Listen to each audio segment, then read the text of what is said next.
ओम अज्ञानतिमिरन्धस्य ज्ञानाञ्जनशलाकया चक्षुरुन्मीलितं येन तस्मै श्रीगुरुवे नमः। नमो ओम विष्णुपादाय कृष्णप्रेष्ठाय भूतले श्रीमते भक्तिवेदांत स्वामिनिति नामिने। नमस्ते सारस्वते देवे गौरवाणी प्रचारिणे निर्विशेष शून्यवादी पाश्चात्य देशतारिणे।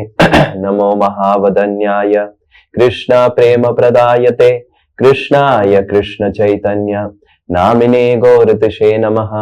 हे कृष्णा करुणा सिंधु दीनबंधु जगत्पते गोपेश गोपिका कांत राधा कांत नमस्तुते। तप्त कांचन गौरांगी राधे वृंदावनेश्वरी वृषभानुसुते देवी प्रणमामि हरिप्रिये। वाञ्छाकल्पतरुभ्यश्च कृपा सिन्धुभ्य एव च पतितानां पावनेभ्यो वैष्णवेभ्यो नमो नमः। जय श्री कृष्ण चैतन्य प्रभु नित्यानंद श्री अद्वैत गदाधार शिवासादि गौर भक्तवृंद। हरे कृष्णा कृष्णा कृष्णा हरे हरे हरे राम राम राम हरे हरे। मूकं करोति वाचालं पंगुं लंघायते गिरिं यत्कृपातमहं वन्दे श्रीगुरु दीनतारिणं श्रीपरमानन्दमाधवं श्रीचैतन्यमीश्वरम्। Hare Krishna, I welcome all of you for our Ram Navami class. हरे कृष्णा, तो मैं आप सभी का आज की रामनवमी कथा में हार्दिक स्वागत करता हूँ। And we are blessed today that with so many devotees we can discuss something about Lord Ram. और हम बहुत ही भाग्यवान हैं आज कि इतने सारे भक्तों के समूह में आज हम भगवान श्री राम का गुणगान कर सकेंगे। I think Lord Ram is the most famous personality in India. मुझे लगता है कि भगवान श्री राम इस पूरे हमारे भारतवर्ष के सबसे प्रसिद्ध व्यक्ति हैं। जय श्री राम। जय श्री राम।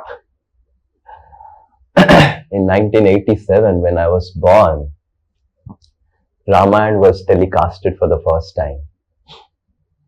1987 में जब मेरा जन्म हुआ था, तो उस समय रामायण पहली बार टीवी पे दर्शाया गया था।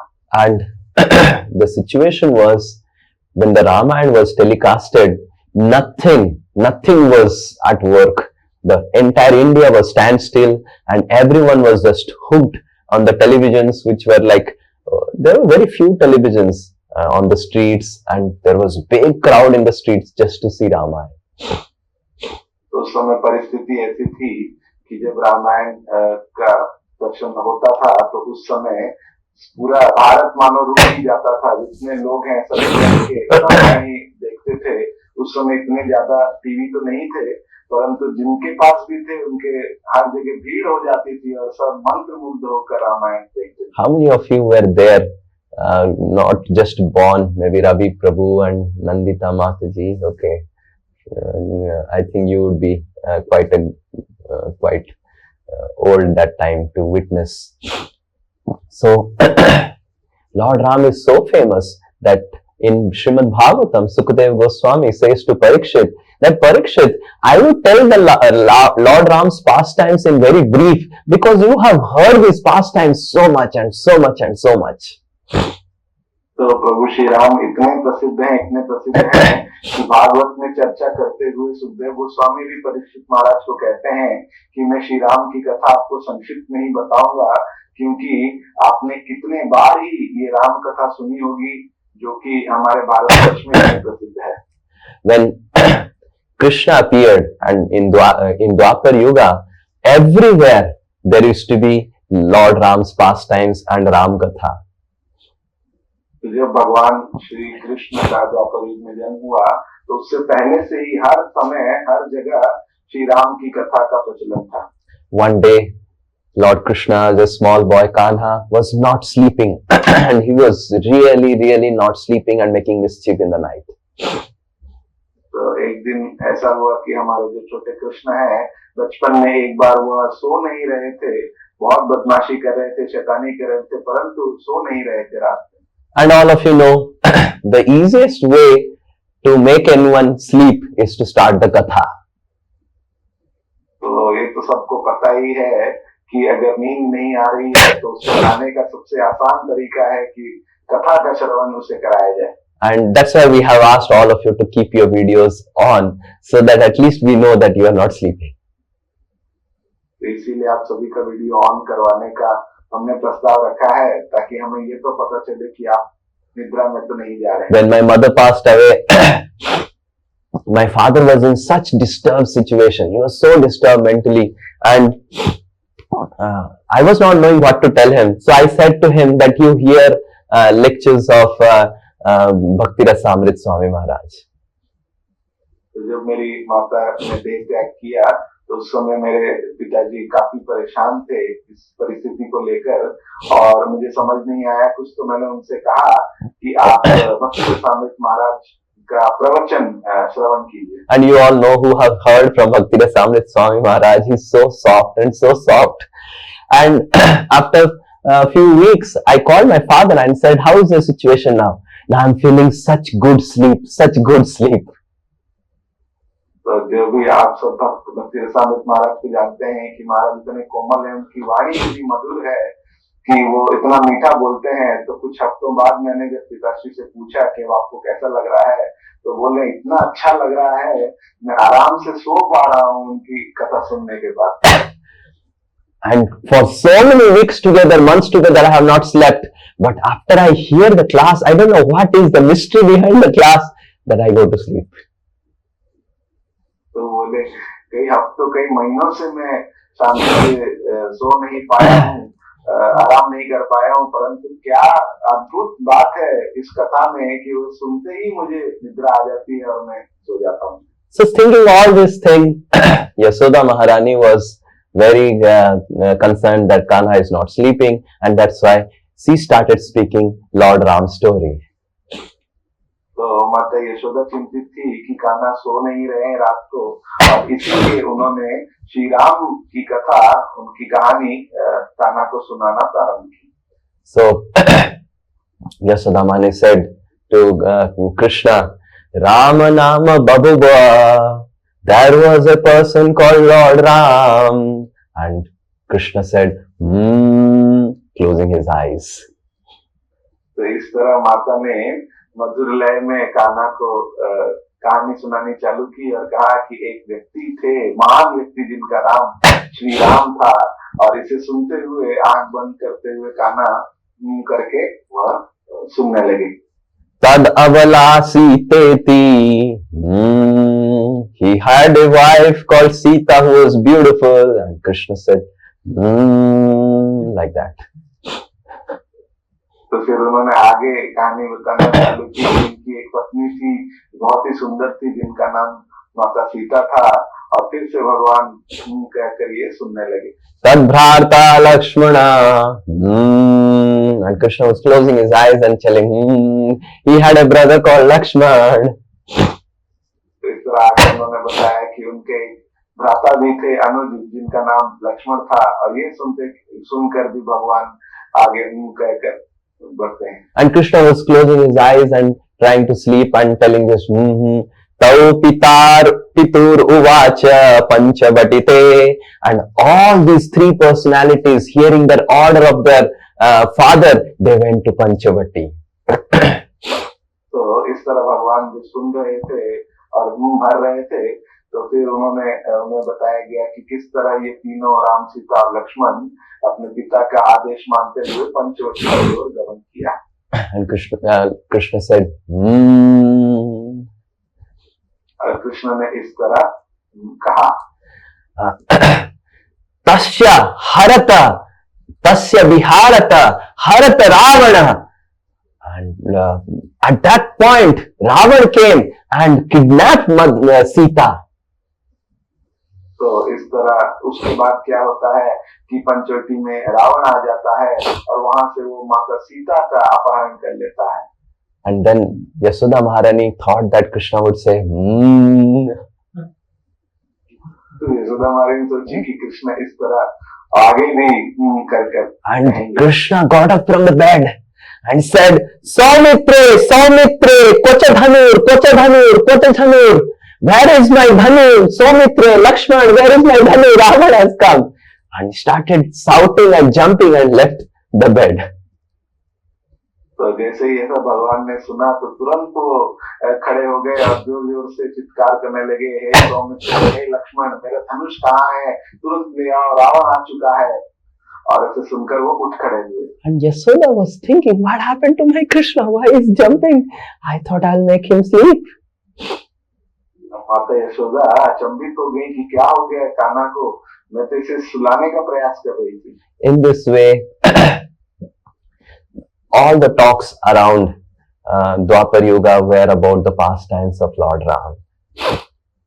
तो इस तरह से कई चर्चाएं जो द्वापर युग में होती थी, सामान्य रूप से वो भगवान राम की लीला और कथा के बारे में होती थी। This time in our yatra, we would go to Kamyavan, which is a very special place. तो इस साल हमारी यात्रा में हम काम्यवन नामक एक जगह पे जाएंगे, जो एक बहुत ही विशेष जगह है। In Kamyavan, there is a big sarovar, big pukur. At that time, during Krishna's time, it was really big. तो काम्यवन में एक बहुत ही विशाल सरोवर है, जिसके दर्शन करने हम जाएंगे। That time, it was really big in Krishna's time. उस समय जब कृष्ण थे इस धरातल पे, तब तो ये सरोवर बहुत ही बड़ा था।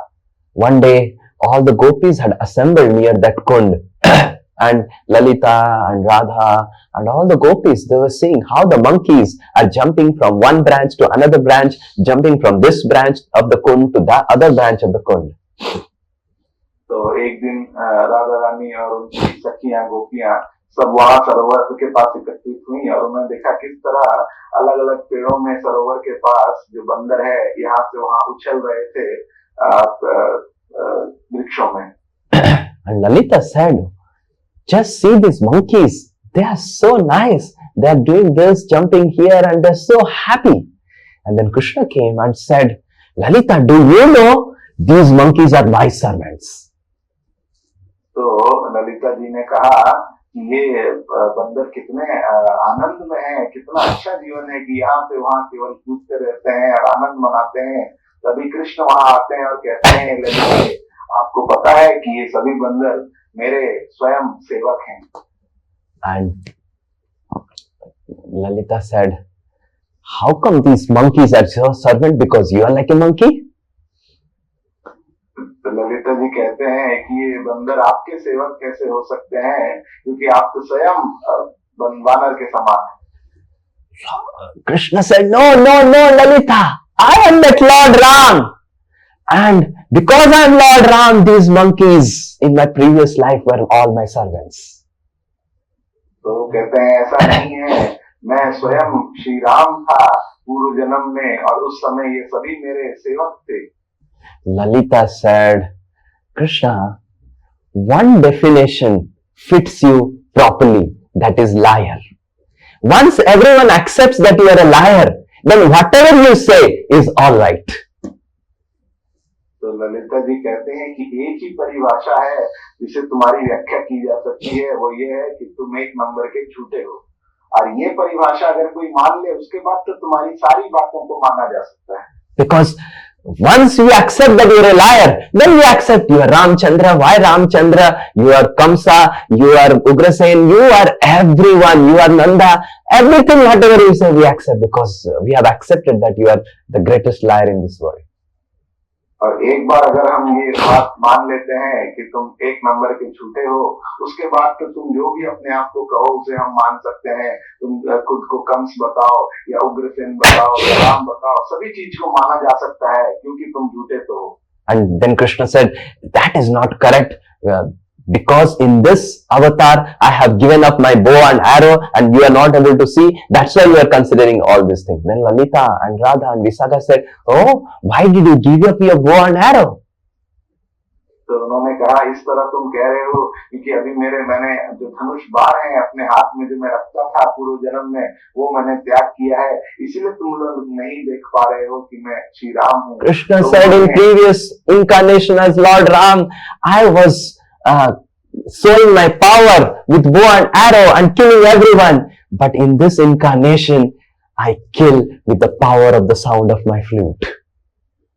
तो उन्होंने पूछा कि क्यों आपने अपने धनुष बाण का त्याग कर दिया, तो कृष्ण ने कहा कि पूर्व जन्म में जब मैं श्री राम था तो धनुष बाण से ही मैंने सबका खंडन किया था और सभी राक्षसों का को वध किया था, परंतु इस जन्म में मैं अपने सुंदर मुरली की ध्वनि से ही सबको पराजित कर दूंगा। And Visakha said, Krishna, the previous bow and arrow was very good. This flute is not at all good. It kills us like anything when you play it.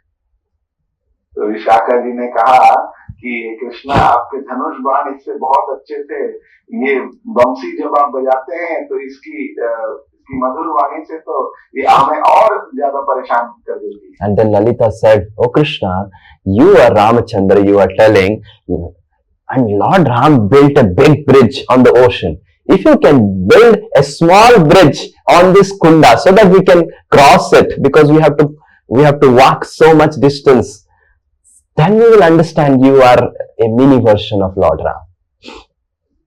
तो उन्होंने कहा कि अगर सच में आप श्री राम हैं तो श्री रामचंद्र ने तो समुद्र पार करने के लिए सेतु बंधन कर दिया था, तो ये सरोवर कितना बड़ा है और हमें घूम कर कष्ट करके जाना पड़ता है, तो अगर आप सच में श्री राम हैं तो एक छोटा सा सेतु ही हमारे लिए बना दीजिए कि हम इस सरोवर को सीधा पार कर सकें और हम फिर आपको श्री राम मान लेंगे। And Krishna immediately played his flute and so many monkeys,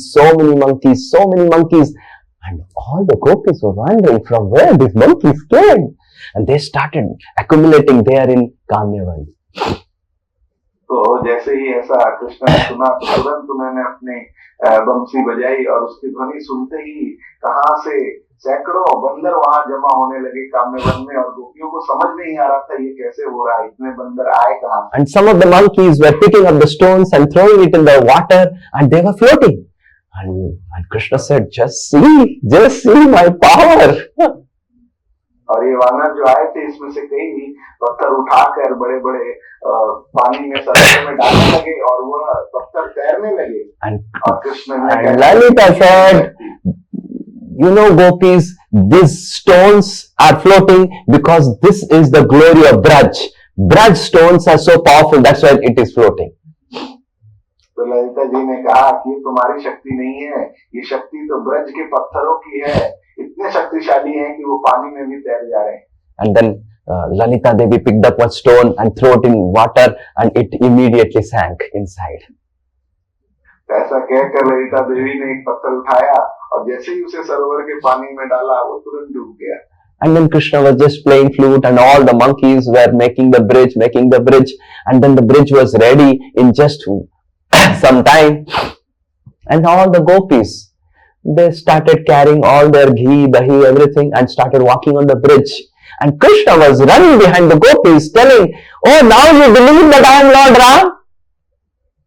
तो कृष्ण केवल मुस्कुराते हुए बंसी बजा रहे थे और सभी वानर मिलकर कुछ ही समय में उन्होंने वह सेतु बंधन करके उसे तैयार कर दिया, और वह तैयार होते ही सभी गोपियां जो है उस सेतु पर चढ़कर पार होने लगी।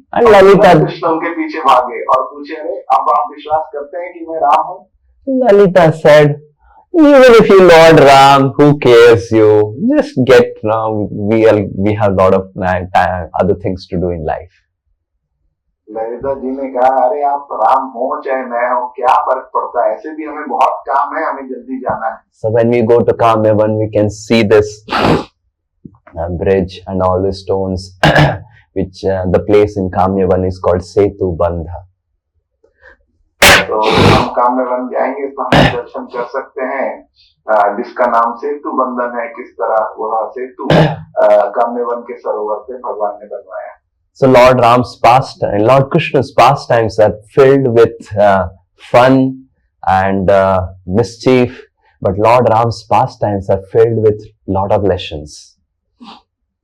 तो तो भगवान कृष्ण की जो लीलाएं हैं वो बहुत ही आनंद और बहुत से नटखट लीलाओं से भरी हैं, परंतु भगवान श्री राम की लीलाओं से हम जीवन के कई मूल्य शिक्षाएं सीख सकते हैं. So today we will learn 5 things from Lord Ram's pastimes, from his associates, of what we can apply in our life. तो आज हम 5 शिक्षाएं देखेंगे भगवान श्री रामचंद्र के नित्य पार्षदों के जीवन से, जिसे हम अपने जीवन में भी अंकित कर सकते हैं. Please hear attentively. कृपया ध्यान पूर्वक श्रवण करें. The first one is Jatayu. तो पहले पात्र हैं वो जटायु हैं. We see in this world, whatever endeavors we make, our endeavors have some value in this world when we make any endeavors, when there is result or success.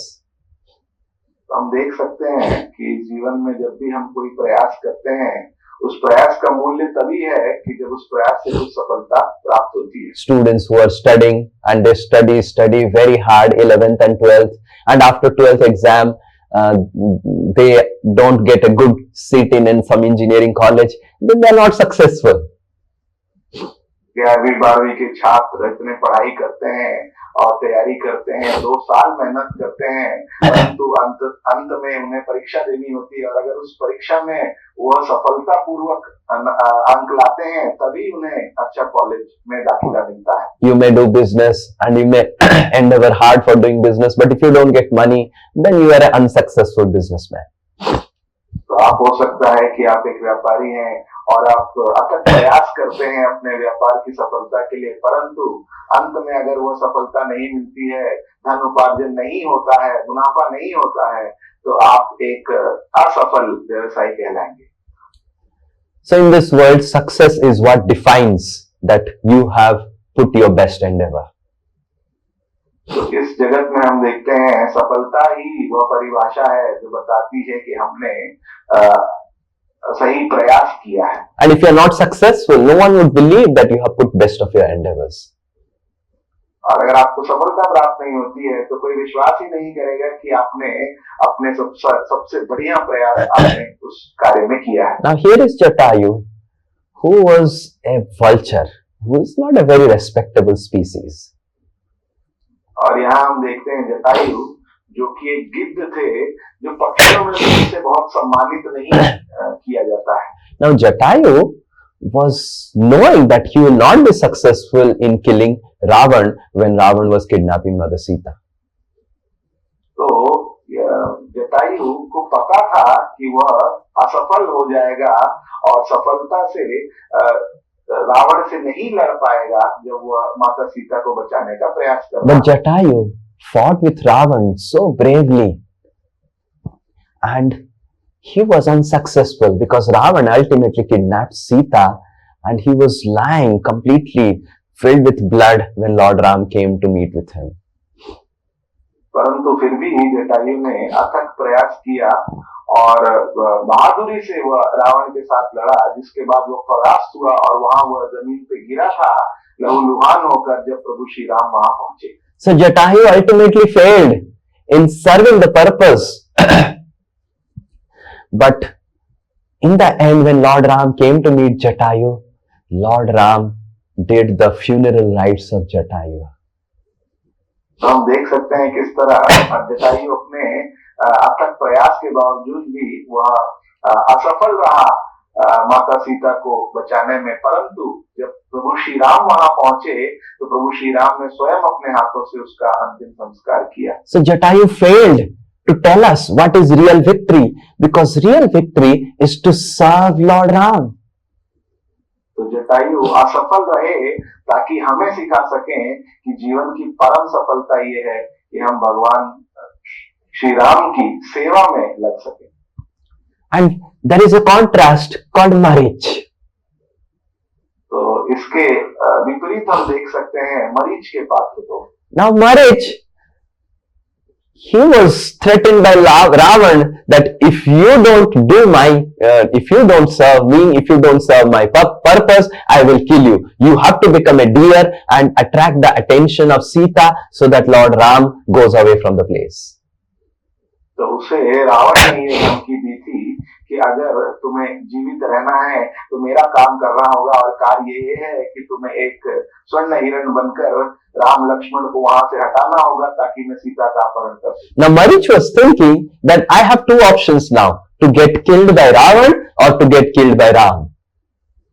तो मरीच ने सोचा अब मेरे पास दो ही उपाय बचे हैं, या तो मैं रावण के हाथों में मारा जाऊंगा या फिर प्रभु श्री राम के हाथों। Then Marich thought, better be killed by Lord Ram. तो मारिच ने सोचा कि अच्छा तो ये होगा कि मैं राम भगवान के हाथ से ही मैं मारा जाऊं। And Marich agreed to the proposal of Ravan. तो मारिच रावण की धमकी से तो प्रस्ताव को मान गया। Now ultimately if you see Marich and Jatayu, Marich was successful and Jatayu was a failure. अगर मरीच और जटायु दोनों को देखा जाए तो अपने प्रयास में मरीच जो है सफल रहा, परंतु जटायु असफल रहे। Marich was successful in his endeavor and he was ultimately killed by Lord Ram, because to be killed by Lord is a great success. तो मरीच अपने प्रयास में सफल रहे क्योंकि वह स्वयं भगवान श्री राम के हाथों उनका वध हुआ, और भगवान के हाथों से वध होना तो एक बहुत बड़ी सफलता है।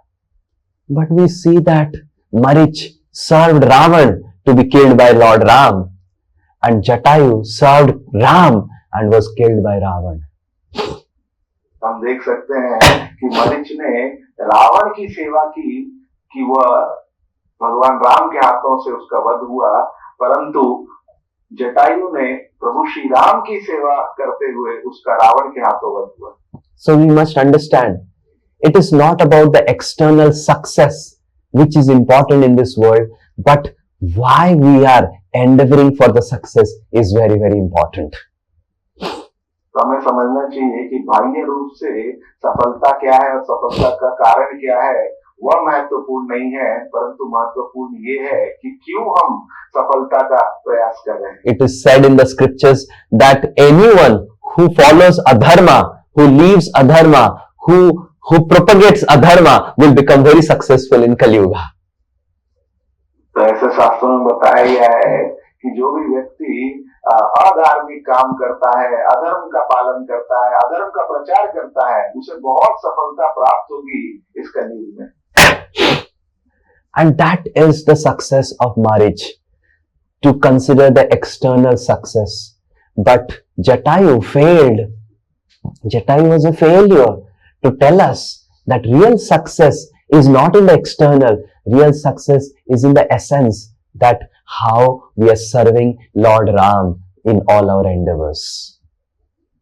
तो मारीच इस तरह बाह्य रूप से वह सफल हुआ, परंतु जटायु के जीवन से हम ये शिक्षा प्राप्त कर रहे हैं कि किस तरह ये बाह्य रूप से जो सफलता है वह महत्वपूर्ण नहीं है। महत्वपूर्ण ये है कि हम असफल होकर भी किस तरह अपने हर प्रयास में भगवान श्री राम को सेवा करने का प्रयास कर रहे हैं। So Jatayu teaches real success, and real success is how in our every endeavor we are thinking how to serve Lord Ram. तो जटायु हमें यह सिखा रहे हैं कि वास्तविक सफलता ये है कि हर प्रयास में हम किस तरह भगवान श्री राम की सेवा करना चाह रहे हैं। Marich got killed by Lord Ram, but he was serving Ravan. So sometimes we may be successful in this world like Marich, but if we are serving our own sinful propensities and really living a very sinful life of adharma, then we are like Marich.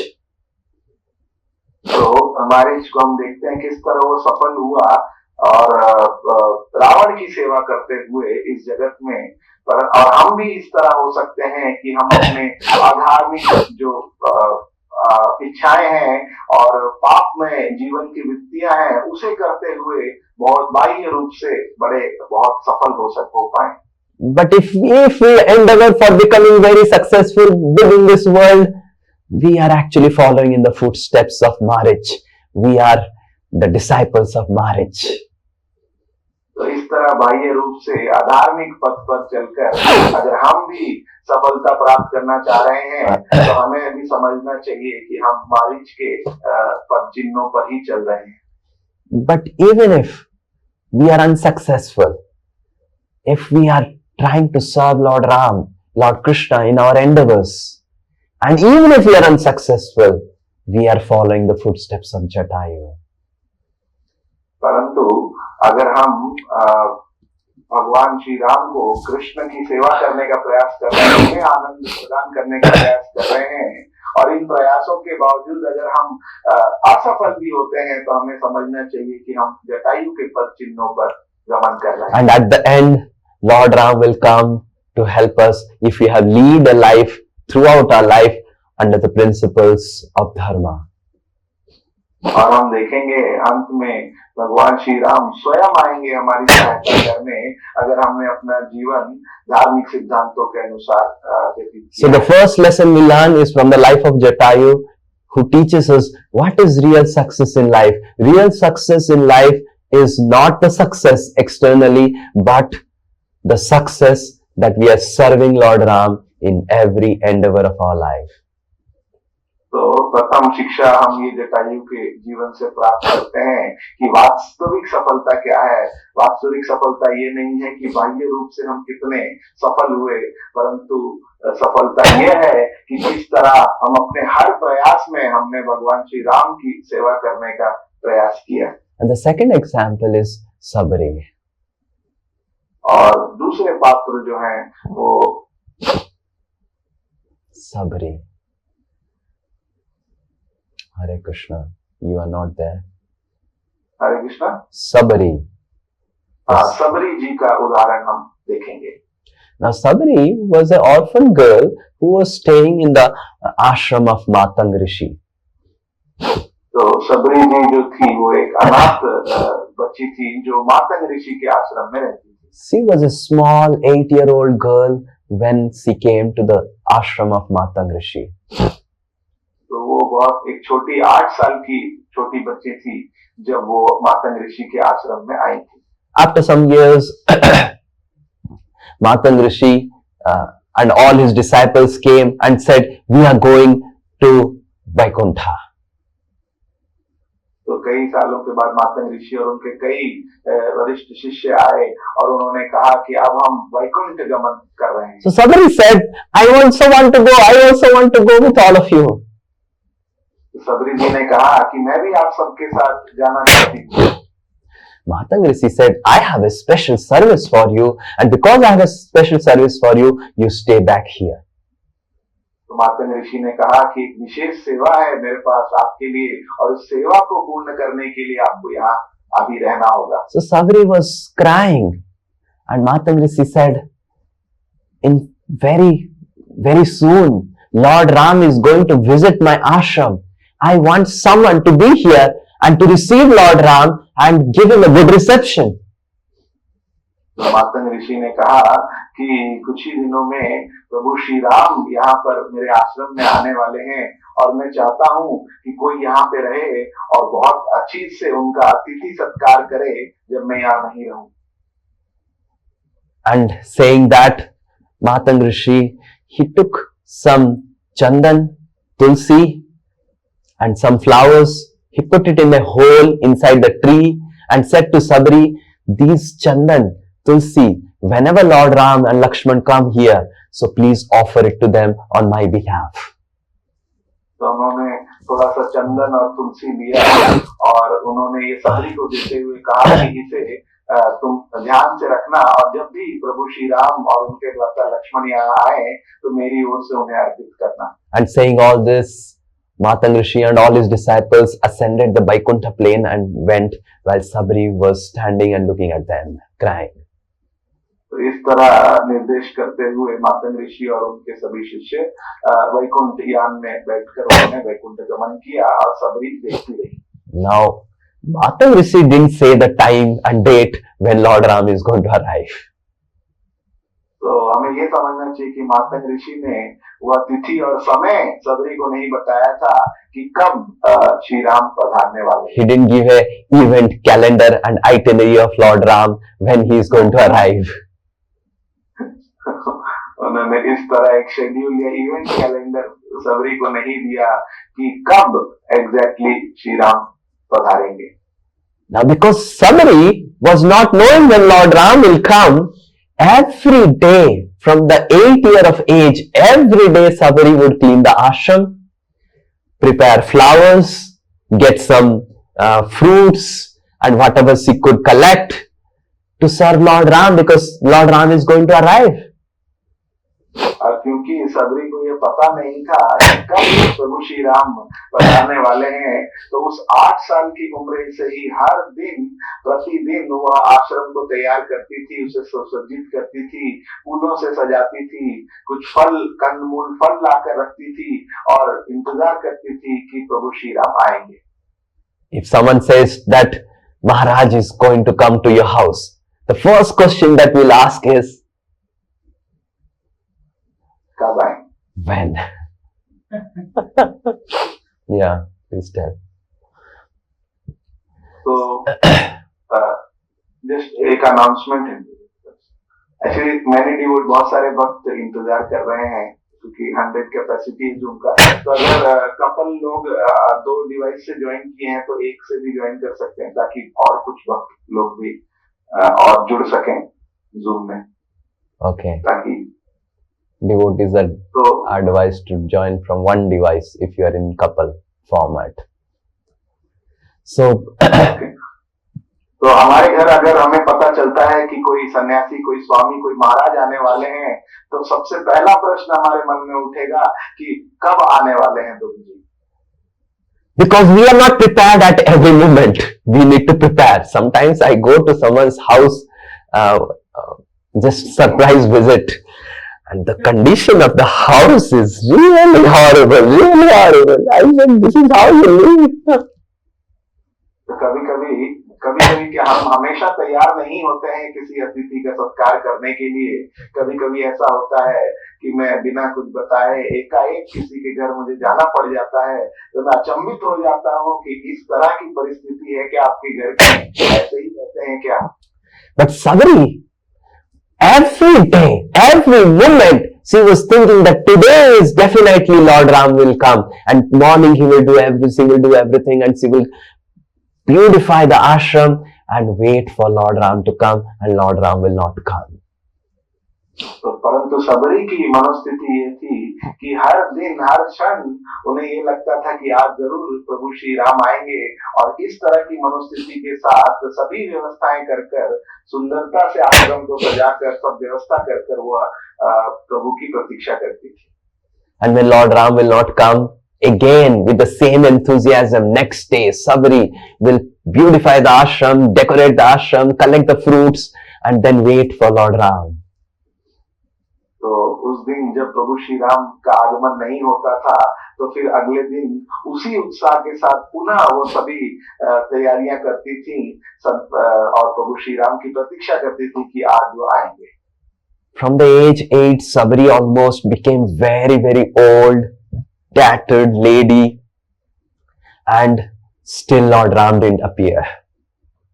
और इस तरह कई वर्ष गुजर गए और वो 8 साल की कन्या सबरी अब एक बहुत ही वृद्ध औरत बन गई, और परंतु वह प्रतीक्षा कर रही थी.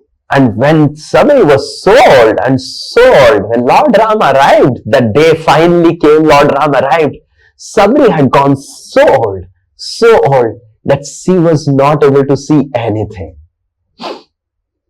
और जब वह घड़ी आई, जब प्रभु श्री राम का आगमन हुआ उस आश्रम में, तब तक सबरी इतनी वृद्ध हो चुकी थी कि वह ठीक से कुछ देख भी नहीं सकती थी कि कौन आया है. And she was so old that she was not able to see whether the fruit that she has plucked is green, which is raw, or it is red, which is ripened.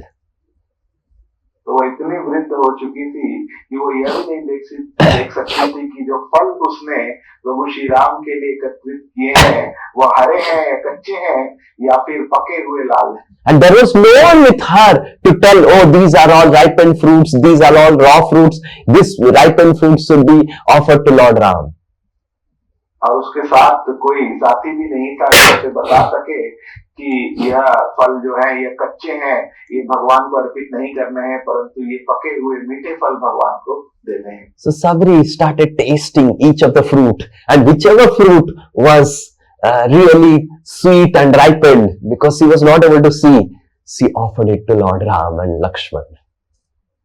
तो इस तरह होने के बाद वह स्वयं हर फल को चखने लगी, क्योंकि वह देख नहीं सकती थी कि वो पका है कि नहीं, और अगर वो मीठा होता था तो उसे वो प्रभु श्री राम को अर्पित करती थी.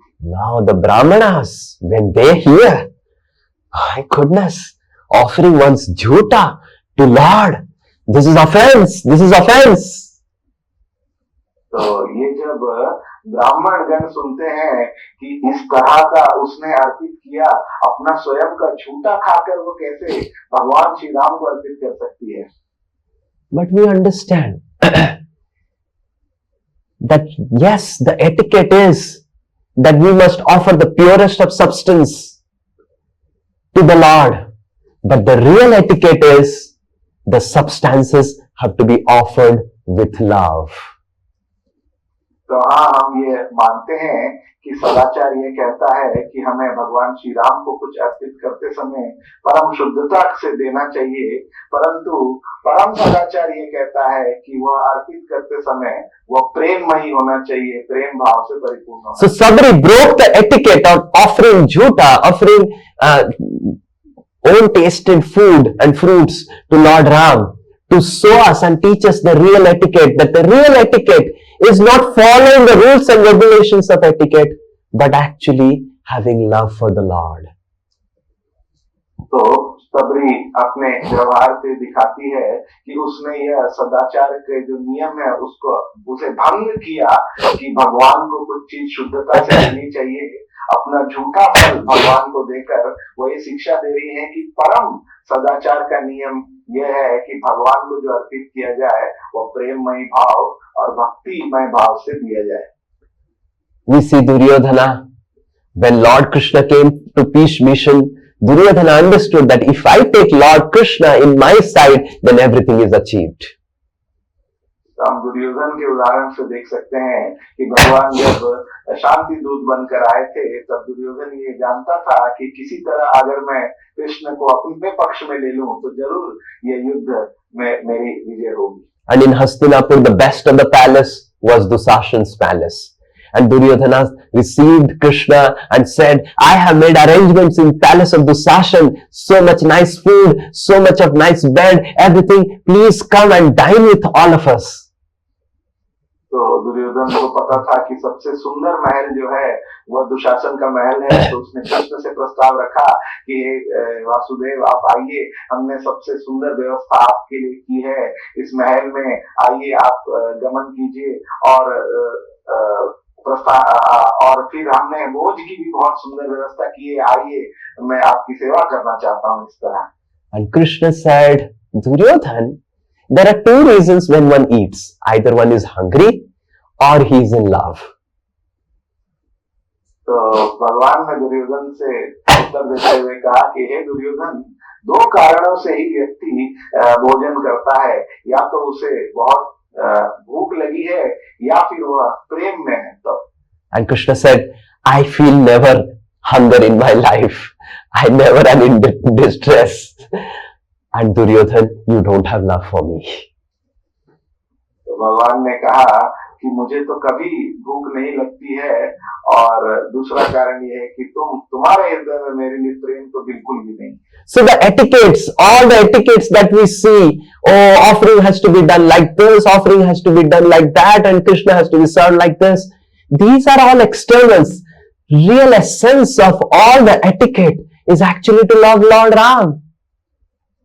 तो जितने भी हम सदाचार के नियम सुनते हैं कि भोग इस तरह लगाना है, सेवा इस तरह करनी है, इन नियमों को पालन करना है, ये सब बाह्य नियम है, परंतु असल सदाचार का नियम ये है कि जो भी हम अर्पित करते हैं वो प्रेममय भक्ति भाव से भगवान को अर्पित करना चाहिए. And that's how we see that when we go and meet a big man, some prime minister, there is so much of protocol, so much of protocols.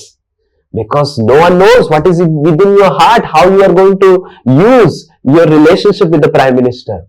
But in the same way, we can see the mother of the Prime Minister effortlessly goes and meets the Prime Minister without protocol.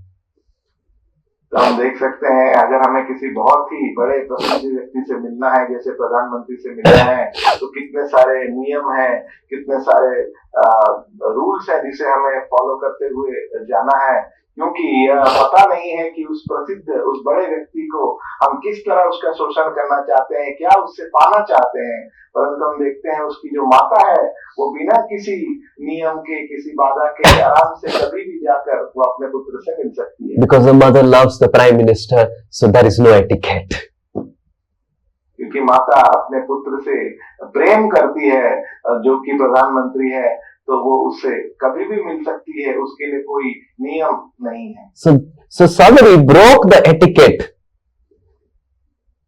just to tell us, teach us what is real etiquette in life.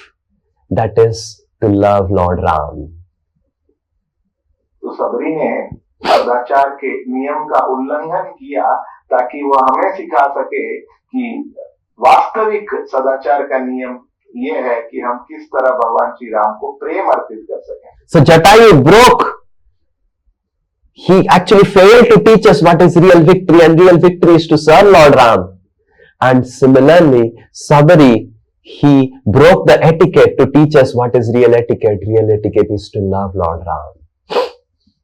तो जटायु असफल रहे ताकि हमें यह सिखा सके कि वास्तविक सफलता क्या है, वो प्रभु श्री राम की सेवा है।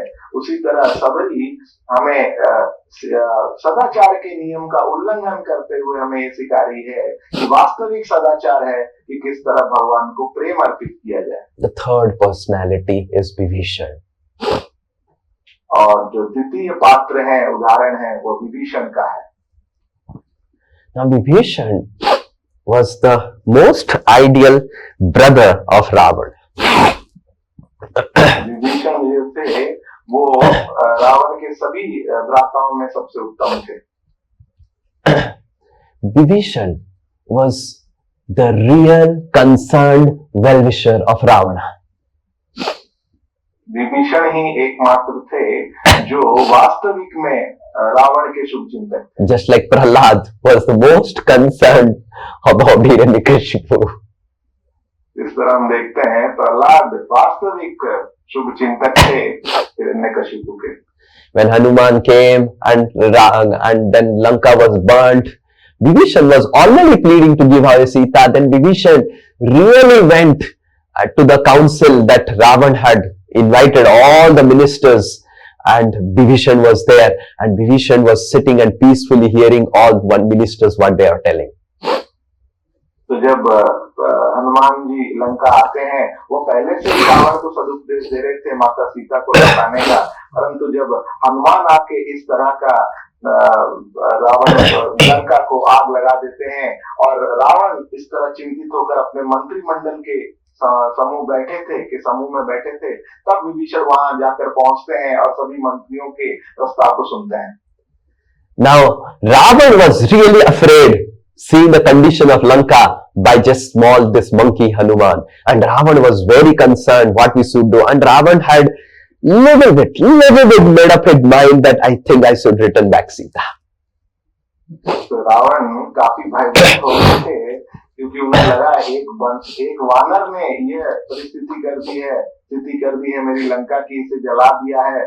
तो वह चिंतित भी थे और भयभीत भी थे, और कहीं उनके मन में कोने में यह विचार प्रस्ताव आ रहा था कि मुझे लगता है मुझे सीता को राम को लौटा देना। And then all the ministers, Indrajit and all, everyone got up and said, Papa, don't worry. Actually, we were not prepared, and that's why this monkey could do whatever. If we were prepared, we could have done so much. And then Ravan was boosted. Yes. तो ऐसा रावण के मन में विचार आ ही रहा था कि एकाएक सभी मंत्रिमंडल के मंत्रियों ने कहा, और मुख्यतः इंद्रजीत ने कहा कि पिताश्री आप बिल्कुल चिंता मत कीजिए, हम तो तैयार नहीं थे, हमारी तैयारी पूरी नहीं थी, इसलिए वह तुच्छ वानर ये सब कुछ उपद्रव यहाँ कर पाया। आप चिंता मत कीजिए, अगर हम तैयार होते तो एक बार में सभी को परास्त। I have won over Indra. What are these monkeys? Father, don't worry. And then Ravan was really boosted up. तो इंद्रजीत ने कहा कि मैंने स्वयं इंद्र को परास्त किया है, तो ये तुच्छ वानर हमारे सामने क्या है? आप बिल्कुल चिंता मत कीजिए, हम किसी को नहीं छोड़ेंगे। और ऐसा सुनकर रावण का जो मनोबल है एकाएक बढ़ गया। Vibhishan was putting his hand on his head and thinking, my goodness, this is Ravan was already, my brother was a little bit ready, little bit afraid. I was so happy he will return, and these ministers are taking Ravan to the wrong direction. So Vibhishan got up. तो विभीषण जैसे ही ऐसा उसने सुना तो वो चिंतित हो गए कि थोड़ा सा सद्विचार मेरे अग्रज भाई के मन में आ ही रहा था, और ये मूर्ख मंत्रियों ने और इंद्रजीत ने मिलकर फिर वह भाई इसके मन से हटा दिया और इसे गलत पथ पर ले गए। And Vibhishan was so angry on Indrajit, so angry on Indrajit. Vibhishan started shouting on Indrajit, started shouting and telling that these are all your enemies, these are all your enemies. I am your real brother.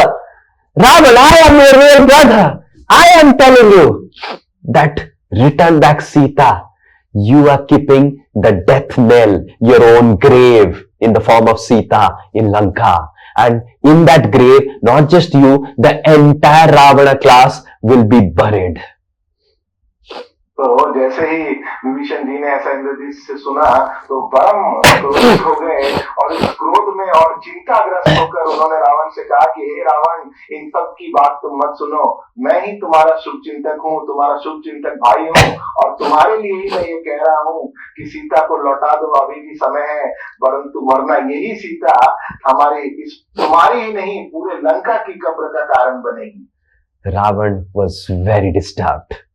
And because Indrajit said that this brother, this our uncle is actually the culprit, he is against us and he is on the enemy side and he is going to spy and tell everything to our enemy side. He must be rejected, he must be banished. And Ravan got up with that and he kicked Vibhishan in front of the assembly of everyone.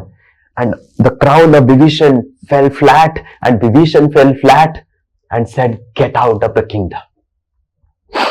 तो इस तरह सुनकर रावण बहुत क्रोधित हो गया, और इंद्रजीत भी कहने लगे कि ये जो आपके भ्राता हैं, अनुज भ्राता, यही सभी चीजों का कारण है, और देखना जरूरी है गुप्तचर बनकर, ये मुखबिर बनकर सभी हमारी चीजों को वहां पे जाकर बता देंगे।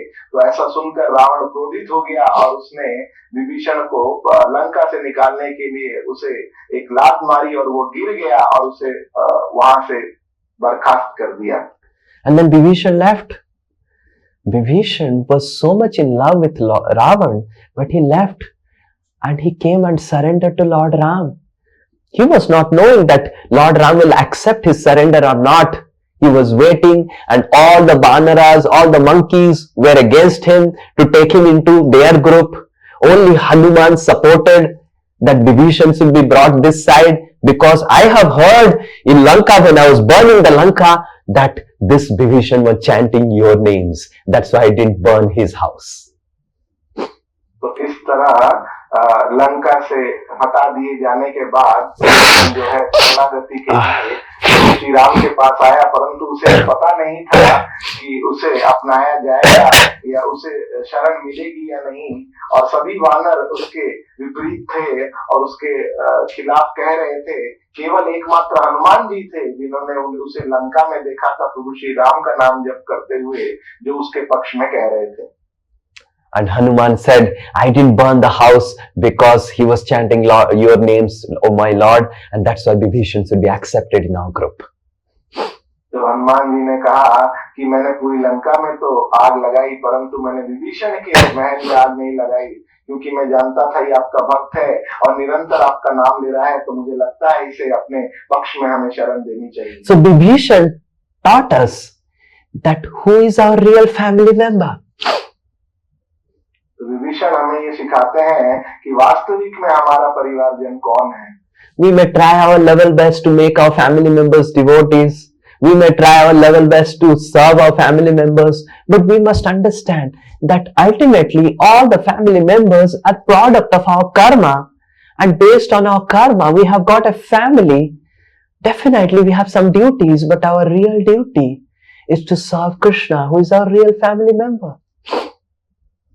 हमें ये समझना चाहिए कि हम अपने परिवारजनों की सेवा करने का प्रयास कर सकते हैं, उन्हें भक्त बनाने का प्रयास कर सकते हैं, परंतु हमें ये समझना चाहिए कि वास्तविक सत्य ये है कि कर्म के सिद्धांतों के अनुसार ही जो परिवारजन हम एक साथ आए हैं और परिवार के रूप में रह रहे हैं, परंतु वास्तविक परिवार हमारा श्री कृष्ण के साथ ही है, जो नित्य परिवार है। जनक जननी दयिता तनया प्रभु गुरुपति तुहु सर्वमोय। ओ कृष्णा, ओ Nanda's son, you are everything for me. You are my father, you are Janani mother, you are Prabhu, you are my master, you are my teacher, you are everything for me. So Bibhishan left the family to teach us which is the real family, and the real family is Krishna's family, Dasosmi family. तो इस गीत में ये वर्णन किया जा रहा है किस तरह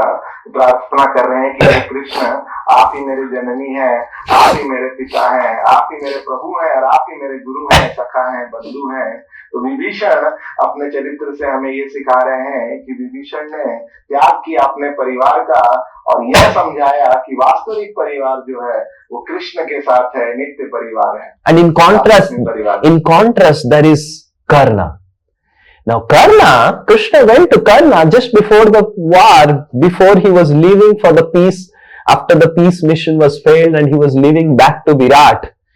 Krishna called Karna in the morning and said that Karna, you are the greatest of the Pandavas, you are the eldest brother. Please join Dharma. Don't side Adharma. You will become the king. I promise you. तो जब इसके विपरीत हम कर्ण का चरित्र देख सकते हैं कि शांति वार्तालाप का प्रयास करने के बाद जब वह असफल रहा और कर्ण जो है वो विराट देश पुनः लौट रहे थे, तो कृष्ण ने कर्ण को बुलाया और उनसे कहा कि हे कर्ण, आप पांडवों में सबसे अग्रज हैं और आप अधर्म के पक्ष में क्यों लड़ रहे हैं? आप धर्म के पक्ष में लड़ें, पांडवों के पक्ष में लड़ें, और मैं ये वचन देता हूं कि आप ही नरेश, आप ही सम्राट बनेंगे युद्ध के बाद। And Karna said to Krishna that how can I betray Duryodhana? I have taken the salt of Duryodhana. How can I betray him and join you? तो इसका उत्तर देते हुए कर्ण कहते हैं कि किस तरह मैं आपके पक्ष में, पांडवों के पक्ष में आ सकता हूँ? मैंने दुर्योधन का नमक खाया है, वो मित्र है मेरा। And Krishna said, the salt that Duryodhana is using is also given by me. It is my salt. तो कृष्ण ने कहा कि जिस नमक की आप बात कर रहे हैं, दुर्योधन का आपने खाया है, वह नमक भी दुर्योधन तक मैंने ही पहुंचाया है। And when I am telling you to join me, you are telling the salt of Duryodhana, which is ultimately a borrowed salt from me. अब जब मैं आपको ये उपदेश कर रहा हूँ कि आप मेरे पक्ष में आए, धर्म के पक्ष में आए, तो आप मुझे यह कह रहे हैं कि आप नमक के कर्जदार हैं दुर्योधन के, और वह नमक जो उसने स्वयं मुझसे लिया है। In this way, we are not in debt, not in obligation to anything or anyone in this world except Krishna. तो इस तरह हमें समझना चाहिए कि हम किसी के भी कर्जदार नहीं है, किसी व्यक्ति के भी कर्जदार नहीं है इस दुनिया में श्री कृष्ण के अलावा। देवर्षि भूतात्म निराम पितॄणाम न किंकरो नायम ऋणी च राजन सर्वात्मना ये शरणम शरण्यम गतो Mukundan परिहृत्य सेवाम. In the 11th canto, this verse, special verse comes. Deva, Rishi, Bhutatta, all these personalities, whether it is demigod, the sages, the family members, relatives, one is not obligated to anyone in this world if one surrenders to Lord Ram, Lord Krishna, his entire life. तो श्रीमद् भागवत के 11वें स्कंद में बताया गया है कि एक व्यक्ति का किसी के प्रति कोई ऋण नहीं रह जाता है, किसी देवता के प्रति, किसी साधु के प्रति, किसी परिवारजन के प्रति, किसी मित्र के प्रति, अगर वो अपना पूरा जीवन मुकुंद श्री कृष्ण के सेवा में अर्पित करता है। So Vibhishan, he left the family to teach us who is our real family, The real family is Krishna's family, Lord Ram's family. तो विभीषण ने अपने परिवार का त्याग किया हमें यह सिखाने के लिए कि वास्तविक परिवार कृष्ण का परिवार ही है। And Karna, he left Krishna's family to teach us the external of being indebted to the materialistic family. और कर्ण ने श्री कृष्ण के परिवार का त्याग किया और हमें यह बाह्य रूप से चेतना दिखाई कि किस तरह उसने यह त्याग किया अपने भौतिकवादी परिवार के ऋण के लिए। And I have seen in my college days so many boys and girls, they become devotees, and then their parents hear that they have become devotees, and their parents say, no, how can you become devotee? And then they say, oh, because my father is telling I cannot chant Hare Krishna. तो मैंने college के दिनों से ही देखा है कि कुछ युवक भक्त बन जाते थे और भक्त बनने के बाद जब उनके परिवारजनों को पता चलता था तो वह कहते थे कि कैसे तुम भक्त बन गए, और वो पुनः भक्ति छोड़ देते थे। और जब हम उनसे प्रश्न करते थे वो कहते थे कि मेरे माता पिता प्रसन्न नहीं है, वह दुखी हैं मेरे भक्ति करने से, इसीलिए मैंने भक्ति का त्याग किया है। And then the same boy falls in love with a girl without asking the father and gets married to the girl, and that there is no problem in that. और वही व्यक्ति बाद में हम देखते हैं कि एक लड़की के प्रेम में पड़ जाता है, और जब प्रेम में पड़ जाता है तो उसके लिए सब कुछ कर जाता है, उससे विवाह भी कर लेता है, उसके लिए माता पिता की अनुमति, उनके सुख दुख की चिंता नहीं करता है। वाह रे केशव, वाह तेरी लीला. Just see how is the illusion of this world. When it comes to chanting Hare Krishna, I must take permission from the parents. I must take permission from the wife. I must take permission from the husband. And when it comes to our own sense gratification, no permission required.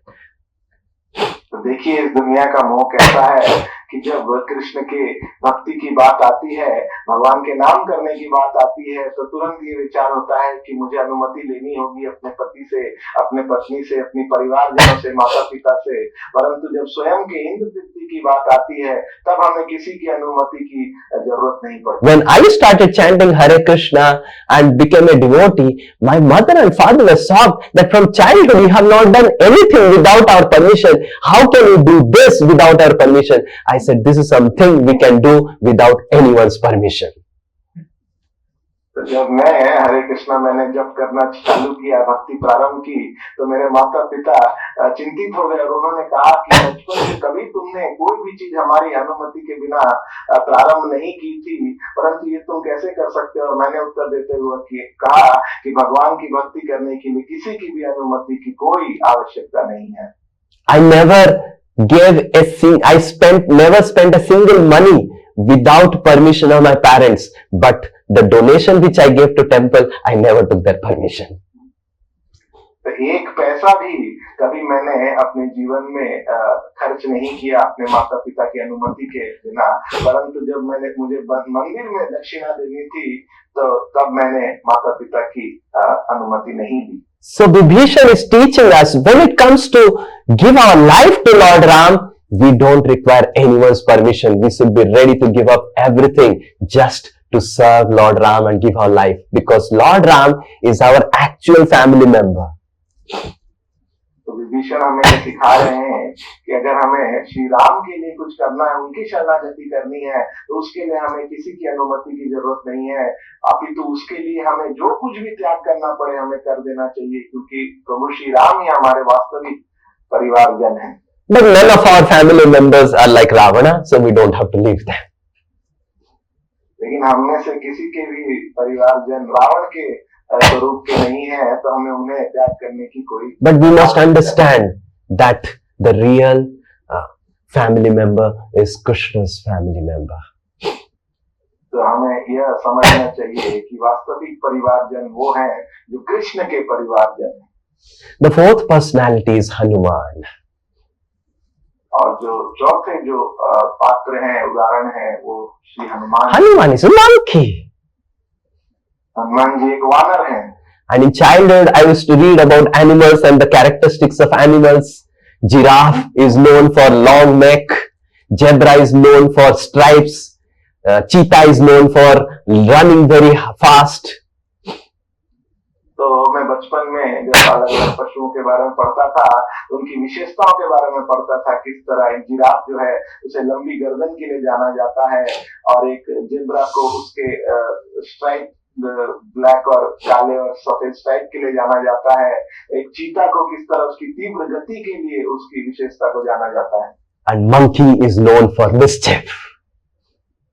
और एक वानर को उसके नटखटता के लिए जाना जाता है। Monkey just can't sit in one place. If you bring a monkey to the temple hall, and a monkey will be jumping here and there and there and this and that, just can't stop in one place. एक वानर को अगर हम ले आते हैं तो वो एक जगह बैठ ही नहीं सकता, इतना चंचल होता है कि इधर से उधर उधर से उधर निरंतर रूप से वो कूदता रहेगा। We can't expect monkey to behave like a civilized corporate professional wearing tie and sitting down and peacefully eating.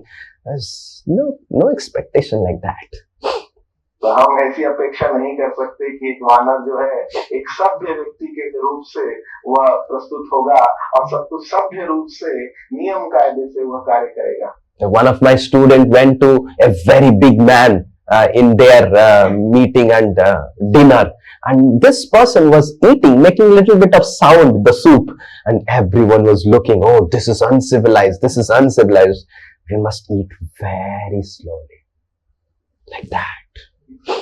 तो एक मेरा छात्र था जो एक बहुत बड़े मीटिंग में गया था, एक बहुत बड़े व्यक्ति के समूह में, और वहां खाते समय थोड़ी सी आवाज किसी व्यक्ति से हो गई तो सब देख रहे थे कि ये कैसा असभ्य आचरण है इसका, क्योंकि खाते समय थोड़ी सी आवाज तक वहां पे नहीं होनी चाहिए, ये सभ्यता का आचरण है। So everyone wearing tie and suit and everything, they behave such in civilized manner, and Hanuman and the monkeys were very uncivilized.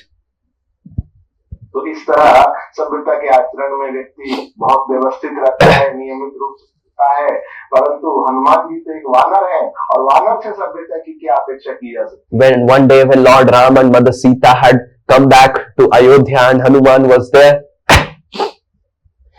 Hanuman entered the palace of Lord Ram, and Ram was sitting with Sita, and Sita and Lord Ram, they were sitting, and Lord Ram said, don't come Hanuman right now, I'm sitting with Sita.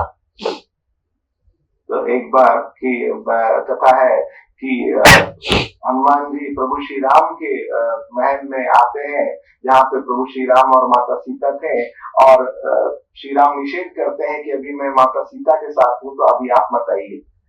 And then Hanuman said, why can't I come now? Why can't I come now? And Lord Ram said, just see Sita, she has a sindoor on her head. And because she has a sindoor on her head, you can't come. तो उन्होंने हनुमान जी ने सरलता से पूछा कि क्यों मैं नहीं आ सकता अभी आपके समक्ष, तो प्रभु श्री राम ने कहा कि तुम सीता के देखो, अभी उसके मस्तिष्क पे सिंदूर है, तो वो है, इसीलिए तुम अभी नहीं आ सकते। Now Hanuman didn't understood the meaning of sindoor and meaning of wife, and husband and wife should be given privacy. And Hanuman said, oh, what is a sindoor? And he left. And next day again she came to meet Mother Sita. तो हनुमान जी को ये समझ नहीं आया, ये सिंदूर का महत्व समझ नहीं आया, किस तरह पति पत्नी को एकांत में रहने दिया जाना चाहिए, वो कुछ नहीं समझे, और वो वहां से चले गए प्रभु श्री राम के आदेश से। परंतु अगले दिन पुनः वो माता सीता के समक्ष आते हैं। And then Hanuman, with a lot of innocence, he asked, what is this sindoor, oh mother? Why you put this sindoor? तो फिर पुनः हनुमान जी आते हैं और परम सरलता से माता सीता को ये प्रश्न करते हैं कि माता, आप अपने इस कपाल पे आप ये सिंदूर क्यों धारण करती हैं? Oh, this sindoor is the symbol of chastity. By wearing sindoor, my Prabhu, Lord Ram's age will increase. And that's why we put sindoor on my head. तो माता ने उत्तर दिया कि ये सिंदूर सतीत्व का चिन्ह है, और इसे धारण करने से प्रभु श्री राम को लंबी आयु उन्हें मिलेगी। So Lord Ram, Hanuman thought, oh, by putting sindoor, Lord Ram's age will increase. So he went to the market. तो हनुमान जी ने जब ये सुना तो उन्होंने सोचा, अच्छा ये सिंदूर धारण करने से प्रभु श्री राम चिरायु हो पाएंगे, और ऐसा सोचते हुए वो तुरंत बाजार की ओर गए। And then Lord Ram Hanuman becoming Lord Ram. So Hanuman asked for sindoor, and sindoor is given in a small box. Hanuman ji ने वहां जाकर सिंदूर की मांग की और सिंदूर हम देखते हैं कि एक छोटी सी डिबिया में मिलती है। Hanuman said, "Give me a bora of sindoor. This is not sufficient." Hanuman ji ने मांग की कि मुझे एक बस्ता भरकर सिंदूर चाहिए। And Hanuman took the entire bag and put it on his body, and his entire body became red with sindoor. Hanuman ji ने पूरा जो बोरा था पूरा बस्ता सिंदूर का अपने शरीर पर धारण कर लिया और उनका पूरा शरीर सिंदूर के रंग में ढल गया। And then he went to the court, and everyone was looking to Hanuman and saying, "What happened? What happened? Why you are red? Why you are red?" And Hanuman said, "I have put sindoor." तो जब वह इस तरह भगवान के सभा में पहुंचे, मंत्रियों की सभा में, तो सभी पूछने लगे कि अरे हनुमान क्या हो गया, तुम्हें क्या हो गया, इस तरह तुम्हारा रंग हो गया। तो हनुमान जी ने उत्तर दिया, मैंने अपने शरीर में हर जगह सिंदूर धारण किया है। Hanuman said, just by putting little bit of sindoor on the head of Sita, if Lord Ram's age increases, if I put lot of sindoor, then Lord Ram will become Amar, and I will be there with Lord Ram every time. Hanuman ji ने कहा कि थोड़ा सा सिंदूर अगर माता सीता अपने कपाल पे धारण करती हैं भगवान श्री राम के चिरायु होने की आकांक्षा से, तो मैंने तो इतना सारा सिंदूर अपने शरीर पे धारण किया है, इससे तो प्रभु श्री राम अमर ही हो जाएंगे और निरंतर रूप से मैं उनके साथ रहकर सेवा कर पाऊंगा। So in this way, the monkeys and the Hanuman, they broke all civilized behavior to prove that real civilization is to do everything keeping Lord Ram in the center.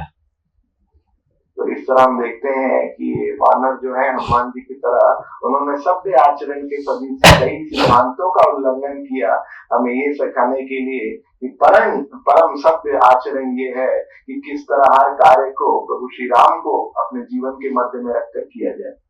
Real civilization is to keep Lord Ram in the center. Real civilization is actually to understand that how we can do everything keeping Lord Ram in the center. तो वास्तविक सभ्यता ये है कि किस तरह हम हर कार्य को भगवान श्री राम को भगवान को मध्य में रखकर कर सके, यही सभ्यता है। And that is what is missing in modern society, that we have not kept Lord Ram in the center. तो आधुनिक युग में आधुनिक सभ्यता में यही जो सिद्धांत है वो मूल सिद्धांत नहीं पाया जाता है कि किस तरह भगवान श्री राम को हम जीवन के मध्य में केंद्र में रख सकें।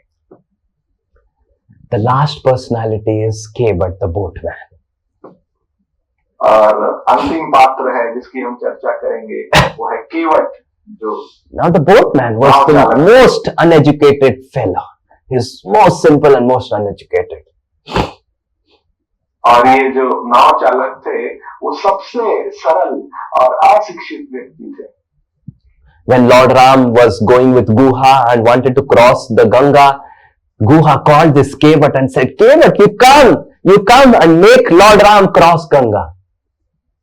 तो जब भगवान श्री राम गुहा के साथ चल रहे थे तो चलते चलते वह इस नदी के तट पर पहुंचते हैं जहाँ गुहा उस केवट से मांग करते हैं कि वो प्रभु श्री राम को नदी पार कराएं। And Kevat came running, seeing that Lord Ram has come, because he had been speaking about Lord Ram, hearing about Lord Ram. He came and fell at the feet of Lord Ram and said that first I will clean the feet of Lord Ram and I will wash the feet of Lord Ram, then Lord Ram can enter my boat. तो केवट ने जैसे ही ऐसा सुना तो वो दौड़े चले आए और प्रभु श्री राम के चरणों में गिर गए और उन्होंने आग्रह किया कि जरूर मैं इन्हें नदी पार कराऊंगा, परंतु सर्वप्रथम मैं इनके चरण अभिषेक करना चाहता हूँ, चरण धोना चाहता हूँ। And Guha and Lord Ram, they were concerned that the Ayodhya Vasi may come running and they wanted to leave the place. And then Guha said, no, immediately we will get into the boat. We will not waste our time. In the boat, whatever you want to do, you do. And Kevat said, no.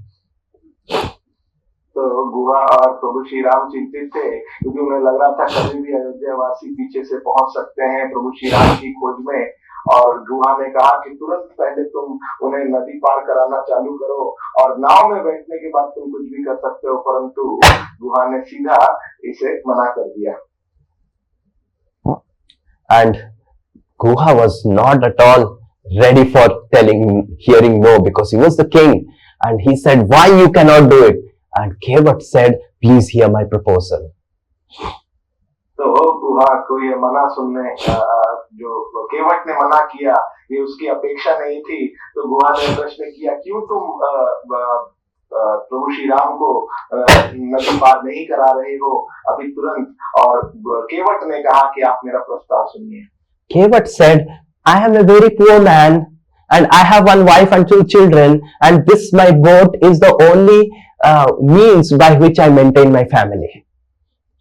तो केवट ने कहा कि मैं एक बहुत ही गरीब दरिद्र व्यक्ति हूँ, मेरी पत्नी और 2 बच्चे हैं, और इस नाव के सहारे ही, नाव चालक बनकर ही मेरी जीवन व्यतीत होती है। And I have heard that Lord Ram's feet has some special power. Whichever thing it touches, it becomes a lady. और मैंने ऐसा सुना है कि प्रभु श्री राम के चरणों में कोई विशेष बल है, कोई विशेष शक्ति है।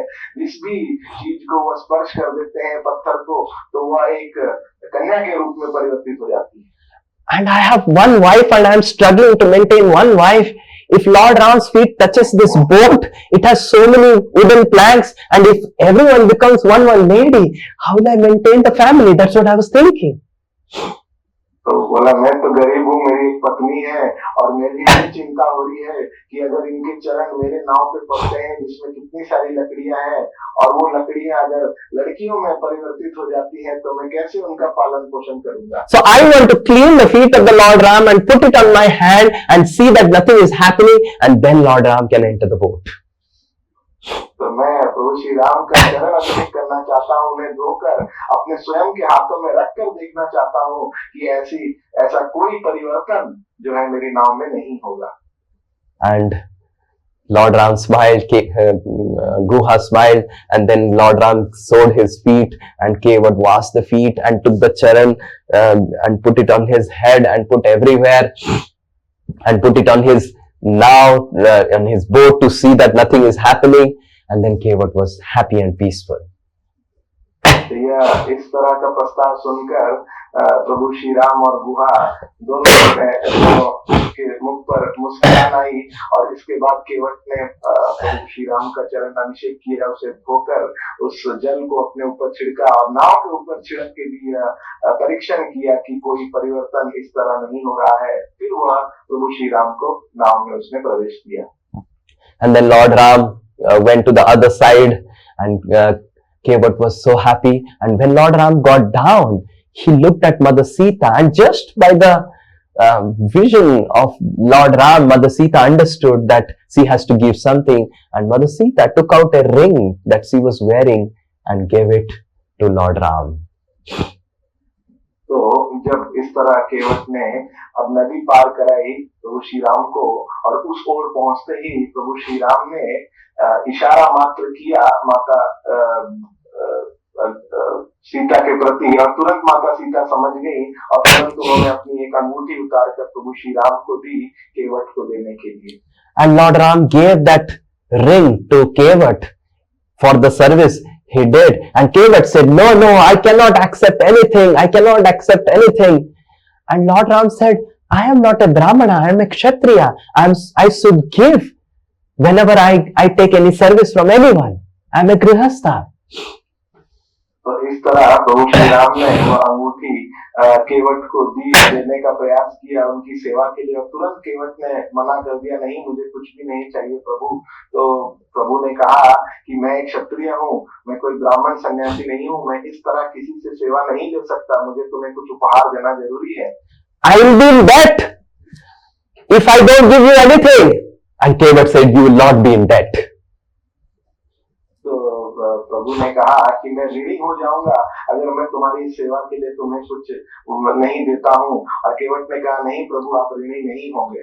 And then Kevat said, कि Lord Ram, you understand that whenever there is a barber going to another barber, because One barber cannot cut his hair. He has to go to another barber. You are able to understand. You are intelligent.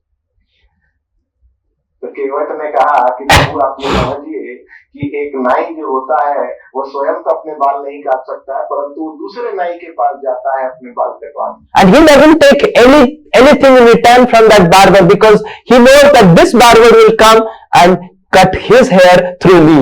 And this is how the barber relate with each other. तो वो नाई दूसरे नाई से कुछ पैसे मूल्य नहीं लेता है अपने केशों को काटने के लिए, वो आपस में उनकी ये समझ होती है एक दूसरे की वो नाइयों के बीच। So people of same profession don't charge for their service. तो जो एक ही व्यवसाय के लोग होते हैं, एक ही तरह के व्यवसाय के प्रकार के, वो आपस में इस तरह एक दूसरे को चार्ज नहीं करते। So I am a kevat and you are also a kevat. That's why I am not charged from you. तो मैं केवट हूँ और आप भी एक केवट हैं, इसीलिए मैं आपसे कुछ नहीं ले सकता। Lord Ram said, I am a kshatriya, I am a king. How I am a kevat? तो लॉर्ड राम ने कहा, प्रभु श्री राम ने कहा कि मैं एक क्षत्रिय हूँ और आप कह रहे हैं मैं केवट हूँ, मैं केवट कैसे हूँ? Kevat said, Oh Lord, I am a kevat for Jal Sagar. You are the kevat for Bhav Sagar. And because I cross the Jal Sagar for you, you please bless me and make me cross the Bhav Sagar after this life. केवट ने कहा कि मैं इस जल सागर का केवट हूँ और आप इस भाव सागर के केवट हैं। जिस तरह मैंने आपको इस जल सागर को पार करने में आपकी मदद की, उस तरह आप भी मेरी मदद कीजिएगा इस भाव सागर को पार करने में। So Kevat was most uneducated to tell us what is the goal of all education. The goal of all education is not to solve the problem of bread and butter of this body. तो केवट बिल्कुल अनपढ़ था, उसे कोई शिक्षा नहीं थी, परंतु फिर भी केवट हमें ये शिक्षा दे रहे हैं कि सभी शिक्षा का, सभी विद्या का परम उसके परम लक्ष्य गोल परम लक्ष्य क्या है? परम लक्ष्य ये नहीं है कि किस तरह इस भौतिक जगत में विद्या से हम अपना खान पान की व्यवस्था कर सकें। Srila Prabhupada tells a story of a boatman and a scientist. तो श्रील प्रभुपाद जी एक सुंदर कहानी बताते हैं एक नाव चालक और एक वैज्ञानिक की। The scientist and the boatman, they are rowing a boat in the night, and then the scientist says to boatman, "Do you know what is Hubble's constant?" तो साइंटिस्ट जो वैज्ञानिक और नाव चालक हैं वह एक नदी के पार जा रहे हैं और तभी जो वैज्ञानिक है प्रश्न पूछता है कि नाव चालक तुम्हें पता है कि हबल कांस्टेंट का मूल्य क्या है? I don't know what is Hubble's constant. And scientist said, "Your life is best." तो नाव चालक बोलता है मैंने तो कभी सुना ही नहीं है हबल कांस्टेंट क्या होता है। तो वैज्ञानिक बोलता है तुम्हारा जीवन तो व्यर्थ ही चला गया। Do you know what is black hole? Do you know what is Schrodinger's equation? Do you know what is quantum mechanics? And then, which language you are speaking? I don't know anything of it. तो इस तरह अलग अलग विज्ञान के शब्द वो पूछने लगा कि आपको ये सब पता है, ब्लैक होल, क्वांटम मैकेनिक्स वगैरह। और नाव चालक कह रहा है ये सब तो मैंने कभी सुना भी नहीं है। और बार बार वैज्ञानिक कहता था कि तो तुम्हारा तो जीवन ही व्यर्थ चला। At that time in the night when they were rowing, crossing the river, there was a big storm that coming the wind started blowing, and the boatman asked innocently, "Do you know swimming?" तो इस तरह जब वो रात को जा रहे थे तो एकाएक वहां पे आंधी आ गई, जोरों से हवा चलने लगी और तूफान आ गया। तो तुरंत जो सरल नाव चालक ने वैज्ञानिक से पूछा कि आपको तैरना आता है? And the boatman said, "Your entire life is waste." And he jumped into the river and swam and crossed. And the scientist was sitting, "What do I do?" and crying. जैसे वैज्ञानिक ने मना किया तो ऐसा सुनते ही नाव चालक ने कहा तो अब तो आपकी पूरे जीवन ही व्यर्थ हो गई। और ऐसा कहते ही वह पानी में कूद गया और नदी पार कर गया। वो And we are educated, getting IIT and IIM and PhD and MBA and this and that, all these education. We don't know even how to swim across the ocean of birth, old age, disease, death. What is the use of all education? तो इतनी शिक्षा का भौकाल है। हम देखते हैं, हम बीटेक करना चाहते हैं, एमटेक एमबीए पढ़ना चाहते हैं, विदेश जाना चाहते हैं, परंतु इतनी शिक्षा और इतनी विद्या का क्या फायदा अगर हम इस भाव सागर को, जन्म मृत्यु जरा व्याधि के सागर को ही तैरने का प्रशिक्षण हमें नहीं। And the names are so dangerous. B.Tech, Bachelor in Taking. Master M.Tech, Master in Taking. He become taking and taking and taking, not giving. Huh? And MBA, Mahabhayanak Asur. Such IIT, I, and T, I, M. So much of I, so much of ahankar develops by getting through all this education. ये नाम भी इतने खतरनाक हैं, जैसे प्रभु जी ने बताया, BTech MTech और इस तरह, तो इतने बड़े बड़े नाम है, इतने भयानक नाम है, परंतु साधारण प्रशिक्षण नहीं है किस तरह भवसागर को पार किया जाए। So we must understand that the goal of real education is what Kevat is telling and teaching us, that real education is not to earn some bread and butter. Real education is to solve the real problem of life, that is birth, old age, disease and death. तो केवट हमें शिक्षा दे रहे हैं कि वास्तविक शिक्षा का जो लक्ष्य है वो ये नहीं है किस तरह हम खाने पीने और सोने की व्यवस्था को बढ़ा सके, उसे प्राप्त कर सके, परंतु वास्तविक शिक्षा का लक्ष्य है किस तरह हम जीवन के जो परम समस्या है, जन्म मृत्यु जरा व्याधि, उसका निवारण कर सके। And you may be typing in computer and sitting and wearing a tie and sitting with a civilized manner and thinking I am a great person, but if you cannot solve the birth, old age, disease, death problem, what is the use of all education? तो हो सकता है हम बड़े company में बैठे हैं, computer के सामने घंटों काम कर रहे हैं, परंतु अगर हम ये साधारण जन्म मृत्यु जरा व्याधि की समस्या का निवारण हमारे पास नहीं है, तो इतनी शिक्षा का, इतने प्रशिक्षण का क्या फायदा। So in this way, these 5 personalities, the first one, Jatayu, teaches us. He failed to teach us what is meaning of real victory. Real victory is to serve Lord Ram every time, every place, in every situation, even if whether it is success or a failure. तो प्रथम शिक्षा हम जटायु के चरित्र से सीखते हैं कि वह असफल रहे, हमें सिखाने के लिए सफलता की परिभाषा जो कि यह है कि हर परिस्थिति में, हर क्षण, हमेशा हम प्रभु श्री राम की सेवा में लग सके, यही वास्तविक सफलता है। And Marich, he was successful, but he served Ravana. That's why he was really unsuccessful. और उसके विपरीत मरीच जो थे वह सफल थे, परंतु उनकी सफलता का कोई मूल्य नहीं है क्योंकि वह रावण की सेवा में लगे थे। And the second personality is Sabri, who broke the etiquette to teach us that the real etiquette is to love Krishna. और दूसरा हम सबरी के चरित्र से सीखते हैं जिसने सभ्यता के आचरणों का उल्लंघन किया, हमें ये सिखाने के लिए कि वास्तविक सभ्यता यही है कि सद्व्यवहार ये है कि हम किस तरह भगवान श्री राम को आनंद। Duryodhan followed all the etiquettes, but he actually broke the etiquette because he didn't have any love for Krishna. और दुर्योधन ने सदाचार के सभी नियमों का पालन किया, परंतु उसने वास्तविक सदाचार का पालन नहीं किया, भगवान श्री कृष्ण की सेवा नहीं की। And Vibhishan, he left the family to teach us that the real family is the spiritual family of Lord Ram. और विभीषण से हम ये सीखते हैं कि किस तरह उसने अपने परिवार का त्याग किया, भौतिक परिवार का त्याग किया, भगवान श्री राम के परिवार में एकत्रित होने के लिए। And from Hanuman and the monkeys we learn that the real civilized behavior is not just wearing tie and suit and boot and eating all nonsense and not following the laws of God. Real civilization is to put Lord Ram in the center and follow the laws of Lord Ram, keeping Lord Ram in the center. तो हनुमान जी से हम ये सीखते हैं कि वास्तविक सभ्य जीवन, सभ्यता ये नहीं है कि किस तरह हम सुंदर व्यवस्थित कपड़े पहने, अच्छी से रहें, और परंतु असल सभ्यता ये है कि किस तरह हम हमेशा अपने जीवन के केंद्र में भगवान राम को रखकर ये सब कार्य करें। And fifth, Kevat said the goal of real education is to not earn something for our livelihood, but the real goal of education is to cross over the ocean of birth and death. और केवट हमें ये शिक्षा देते हैं कि शिक्षा का वास्तविक शिक्षा ये नहीं है किस तरह हम अपनी जीवनी के लिए चीजों को उपार्जन कर सकें, परंतु वास्तविक शिक्षा ये है किस तरह हम जन्म मृत्यु जरा व्याधि के चक्र से बाहर निकल सकें, उसका प्रशिक्षण हमें मिले। And in the end, one may ask the question, oh, this Kevat, Sabari, Vibhishan, Hanuman and Jatayu, they are very, very fortunate because they were directly associating with Lord Ram.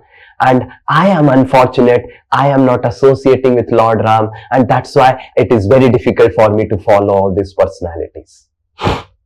तो अंत में कोई ये प्रश्न पूछ सकता है कि ये सभी पात्र जो हैं, जटायु, हनुमान जी, सबरी, केवट, विभीषण, ये तो स्वयं इन्हें साक्षात भगवान राम का संग मिला था, उनसे ये मिल सके थे, परंतु मेरे लिए तो बहुत मुश्किल है इन शिक्षाओं का पालन करना, मैं तो प्रभु श्री राम से साक्षात नहीं मिल सकता हूँ। In the next 5 minutes, I'll tell you a story from Madurai to tell us how we can associate with Lord Ram even at this moment. तो अंत में मैं एक कहानी आपको बताना चाहूंगा मदुरई से, जिससे हम सीख सकते हैं किस तरह हम आज भी प्रभु श्री राम के साथ साक्षात उनका संग कर सकते हैं। Madurai is called Southern Mathura. तो मदुरई को दक्षिण की मथुरा कहा जाता है। One time we will take South India Yatra to Madurai and Rameshwaram, which we had planned and cancelled because of COVID. तो एक बार जरूर हम दक्षिण भारत की यात्रा में आपको मदुरई और रामेश्वरम लेके चलेंगे, जिसे हमने व्यवस्थित तो किया था, परंतु कोविड के लिए कैंसिल करना पड़ा। Now when Lord Chaitanya Mahaprabhu, as he was traveling the South India, he came to Madurai and he took his bath in the river. He got up, a Brahmana came and received Lord Chaitanya. तो श्री चैतन्य महाप्रभु जब दक्षिण भारत की यात्रा कर रहे थे तो मदुरई पहुंचे, वहां उन्होंने एक नदी में स्नान किया, और जब वो स्नान कर पुनः आए तो एक ब्राह्मण वहां पे था उनका सत्कार करने के लिए। And the Brahmana fell at the feet of Lord Chaitanya and said, my name is Ramdas Vipra, I'm a Brahmana, and it will be my fortune to serve you today in lunch in my home. Please to come during lunch. तो उसने कहा कि मेरा नाम रामदास है, मैं एक विप्र ब्राह्मण हूँ, और मेरा बहुत सौभाग्य होगा कि आज अगर आप मेरे घर पर पधारें और मैं आपका अतिथि सत्कार कर सकूं। And Lord Chaitanya said, yes, I will come after my noon duties. He started chanting. He took bath again in the noon, did his Gayatri, and came back to find that Ramdas Vipra is sitting and there is no lunch that is prepared. तो इस तरह श्री चैतन्य महाप्रभु ने उनका प्रस्ताव संबोधन करते हुए कहा कि मैं जरूर आऊंगा, और इस तरह मध्यकालीन कार्यों को समाप्त कर श्री चैतन्य महाप्रभु उस मित्र के घर पहुंचे, और वहां जाकर देखा कि वहां तो कुछ भोजन की तैयारी की ही नहीं गई है। So Lord Chaitanya Mahaprabhu said, where is the lunch? तो श्री चैतन्य महाप्रभु ने प्रश्न किया कि भोजन आपने कहा था वो उसकी तैयारी कहाँ हुई? Ramdas Vipra said, how can we prepare lunch? We are living in forest and Lakshman has gone to get the vegetables from the forest, and when Lakshman comes back, then Sita will prepare the lunch.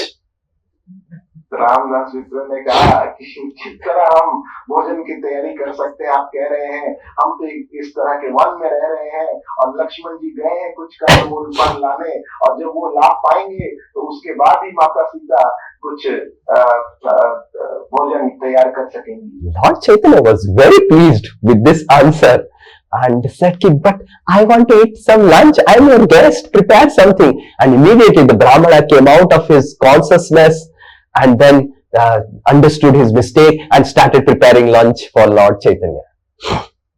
तो परंतु श्री चैतन्य महाप्रभु बहुत ही आनंदित थे उस तरह के भाव को, चेतना को देखकर, परंतु उन्होंने प्रश्न किया कि आपने मुझे अतिथि के रूप में बुलाया है भोजन कराने, तो कुछ भोजन अगर मुझे देते। तो तुरंत रामदास विप्र अपनी बाह्य चेतना में वापस आते हैं और अपनी गलती को समझकर तुरंत भोजन तैयारी में लग जाते हैं। And then Lord Chaitanya started eating the lunch, and Kaviraj Goswami says he ate the lunch at 3 o'clock. तो इसके बाद भोजन तैयार होता है और कविराज स्वामी कहते हैं कि 3 बजे दोपहर को फिर देरी से श्री चैतन्य महाप्रभु भोजन And Lord Chaitanya Mahaprabhu waited and said, Ramdas, now you take lunch. तो इसके बाद श्री चैतन्य महाप्रभु रामदास को कहते हैं कि रामदास अब आप अपना भोजन ग्रहण करें। And Ramdas said, how can I take lunch? Don't you know Mother Sita has been kidnapped by Ravan? And how can Ravan kidnap Mother Sita? I cannot take lunch. तो वह रामदास कहते हैं कि मैं किस तरह भोजन कर सकता हूँ कि आप नहीं जानते माता सीता का उस दुष्ट रावण ने अपहरण किया है और वो कैसे ऐसा कर सकता है और ये खबर सुनने के बाद मैं भोजन कैसे ग्रहण कर सकता हूँ। And Lord Chaitanya said to Ramdas, oh Ramdas, please hear my advice. No one can touch Mother Sita. Mother Sita has a spiritual form. How can Ravan, who is a materialistic person with a materialistic desire, even see the form of Sita, forget about touching? तो श्री चैतन्य महाप्रभु ने उसे कहा कि हे विप्र, मेरी बात को ध्यान से सुने। माता सीता का स्वरूप आध्यात्मिक स्वरूप है, उन्हें छूना तो दूर की बात, कोई भौतिकवादी दुष्ट व्यक्ति रावण के जैसा माता सीता के स्वरूप का दर्शन तक नहीं कर सकता है। So please take your lunch. And taking the advice of Lord Chaitanya Mahaprabhu, the Brahmana reluctantly took the lunch. और इस तरह जब महाप्रभु ने उसे सदुपदेश किया तो उसकी इच्छा तो नहीं थी, पर अपनी इच्छा के विपरीत भी श्री चैतन्य महाप्रभु के आदेशानुसार उस विप्र ने भोजन ग्रहण किया। But he was unhappy and Lord Chaitanya Mahaprabhu left that place. और परंतु वह फिर भी दुखी था, आनंदित नहीं था और श्री चैतन्य महाप्रभु वहां से प्रस्थान करते हैं। And Lord Chaitanya Mahaprabhu goes further to South India and finally reaches Rameshwaram and Setubandha. तो इस तरह श्री चैतन्य महाप्रभु पुनः और दक्षिण की ओर यात्रा करते हैं और करते हुए वह सेतुबंध रामेश्वरम पहुंचते हैं। So as from Madurai, Lord Chaitanya reaches Setubandha. In Setubandha, in one Ram temple, they were reading Kurma Puran. तो जिस तरह श्री चैतन्य महाप्रभु वहां पहुंचते हैं सेतुबंध रामेश्वरम में, तो वहां एक मंदिर में पहुंचते हैं जहां पे कुर्म पुराण का पठन किया जा रहा है। And in the Kurma Puran, the Brahmanas were reading how Ravan was not able to teach Sita because as soon as Ravan came, Sita transformed and went to the palace of Agni, and Agni gave a Maya Sita which Ravan kidnapped. तो वहां पे चर्चा कर रहे थे कि किस तरह रावण माता सीता को स्पर्श तक नहीं कर पाया अपहरण करने के लिए, क्योंकि जैसे ही रावण वहां पहुंचा तुरंत माता सीता अग्निदेव के महल में चली जाती है और वह वहीं पे वास करती है और रावण को जो मिलती है वह माया सीता उसे मिलती है। And then when Sita came back after the war, then Agnidev returned real Sita, and that's why there was Agni Pariksha. This is all mentioned in Kurma Puran. तो पुनः जब युद्ध के बाद माता सीता पुनः वापस आती हैं तो अग्नि परीक्षा होती है, उसमें वस्तुतः वो माया सीता चली जाती हैं और जो वास्तविक सीता है वो पुनः अग्निदेव प्रभु श्री राम को लौटाते हैं। When Lord Chaitanya heard this, he was so happy. He was remembering Ramdas and said, and was thinking, I will give these manuscripts of Kurma Puran to Ramdas. When he will read it, he will get convinced that Ravan didn't kidnap Mother Sita. तो ये सब सुनकर श्री चैतन्य महाप्रभु बहुत आनंदित हो जाते हैं कि ऐसा शास्त्रों में इसका वर्णन है और जरूर मैं इसे उस रामदास को इसे सुनाऊंगा, इसे दूंगा, ताकि ये पढ़ के वो आनंदित हो जाएगा कि माता सीता का कभी अपहरण हुआ ही नहीं था। And then Lord Chaitanya Mahaprabhu saw the manuscripts. It was very old, and Lord Chaitanya said, please make a copy of these manuscripts. And they made a copy. Lord Chaitanya kept the new one in the temple and took the old one so that Ramdas Vipra understands that this is the real manuscript, because old tattered gives a feeling. तो श्री चैतन्य महाप्रभु ब्राह्मणों से उन्होंने हमें आदेश किया कि वह इस जो शास्त्र है उनका एक कॉपी उन्हें दें और नया वाला उन्होंने वहीं रख दिया और पुराना कॉपी वह लेके रामदास के पास पहुंचे, क्योंकि उसे देखकर उसे पूर्ण विश्वास हो जाता कि ऐसा कुर्म पुराण शास्त्र में इसकी व्याख्या है।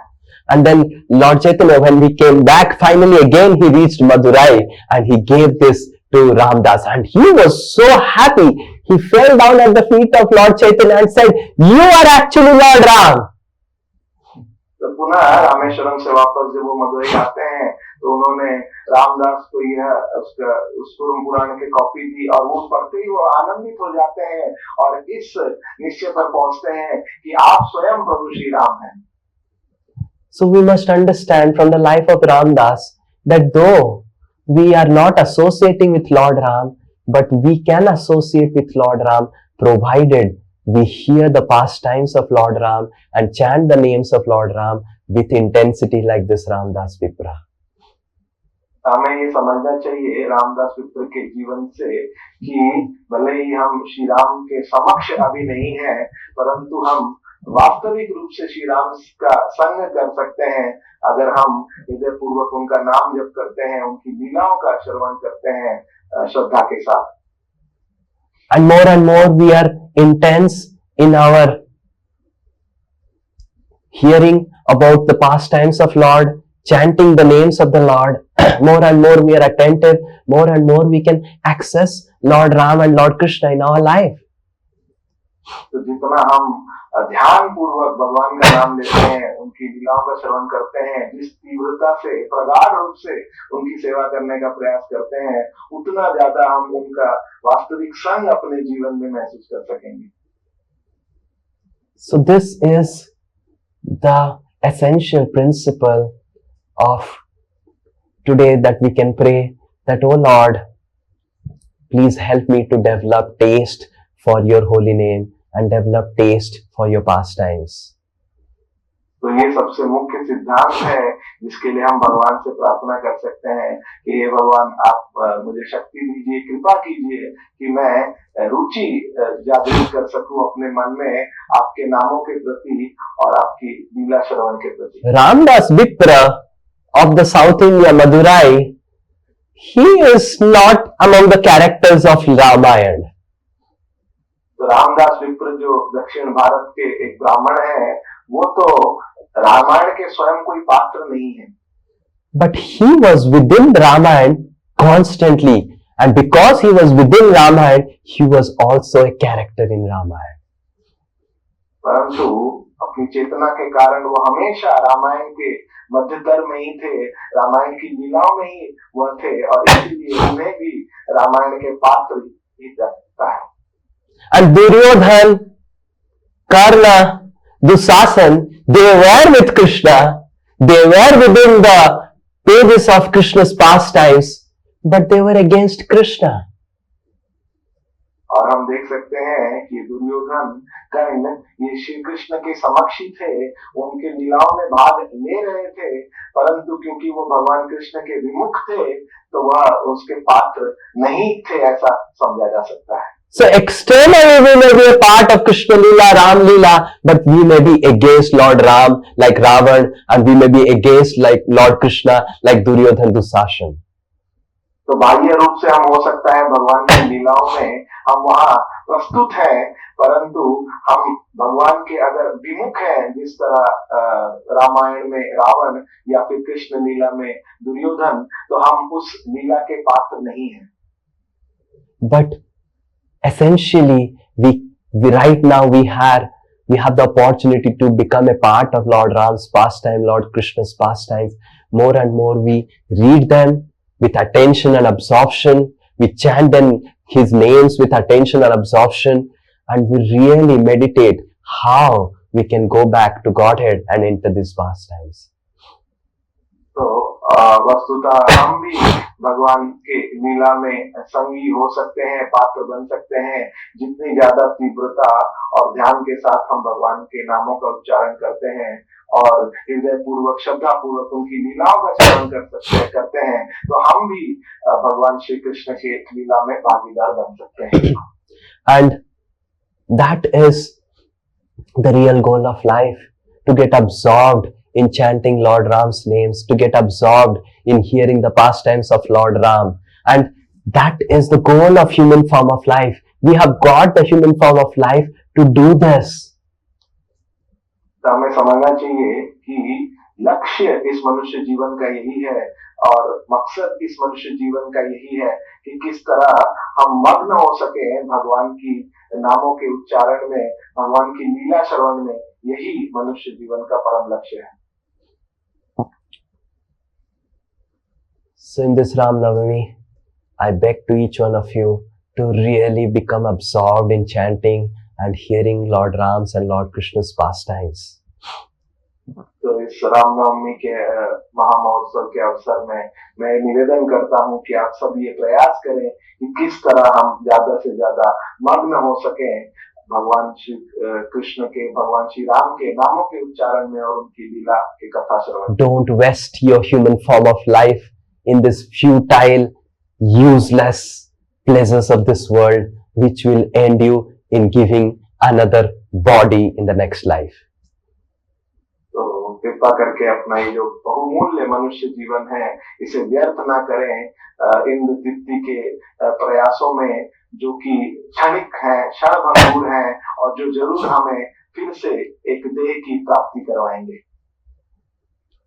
And again there will be birth, again there will be all these things that we go through. Punarapi jananam, punarapi maranam, punarapi janani jathare sayanam, iha samsare bahudustare kripeya pare pahi murare. Shankaracharya has prayed in this that, oh Lord, let me not again take birth in this world. Let me not again enter the womb of any mother. Let me not again come back to this world. Let me always remember your names and go back to your abode. तो शंकराचार्य यहाँ पे प्रार्थना कर रहे हैं कि हे भगवान, कृपा करिए कि मुझे पुनः इस भौतिक संसार में जन्म ना लेना पड़े, पुनः किसी माता के घर में प्रवेश ना करना पड़े और इस संसार में आना पड़े। केवल मैं आपके नामों का तीव्रता से उच्चारण करके पुनः आपके पास, आपके धाम आ सकूं। All these personalities that we see in Ramayana, that we discussed, they were not human beings. Jambavan, Hanuman, Vibhishan, and Jatayu, these were animals, but they showed that the real goal of life is not which species we are, but the essence is how we serve Lord Ram. तो हम देख सकते हैं कि जो मुख्य पात्र हैं रामायण के, जैसे कि हनुमान जी, जाम्बवान, जटायु, ये सब तो मनुष्य भी नहीं है, ये पशु हैं, परंतु मुख्य सिद्धांत ये नहीं है कि हम किस प्रकार के जीव हैं या हमारा स्वभाव कैसा है। मुख्य सिद्धांत ये है कि किस तरह उस परिस्थिति में, हर परिस्थिति में हम भगवान श्री राम की सेवा कर सकें। And if we have got a human life and we are not serving Lord Ram, then our life is 100%, 1000% waste. और अगर मनुष्य जीवन सुलभ जीवन प्राप्त करने के बाद भी अगर हम भगवान की सेवा में नहीं लगते हैं तो जरूर हमारा जीवन 100% क्या 1000% व्यर्थ है। When I go and talk with old people, all those old people, they said to me, Swamiji, you are so fortunate. At such a young age, you have become a devotee. Right now, we are thinking to become spiritual, but we are not able to become spiritual.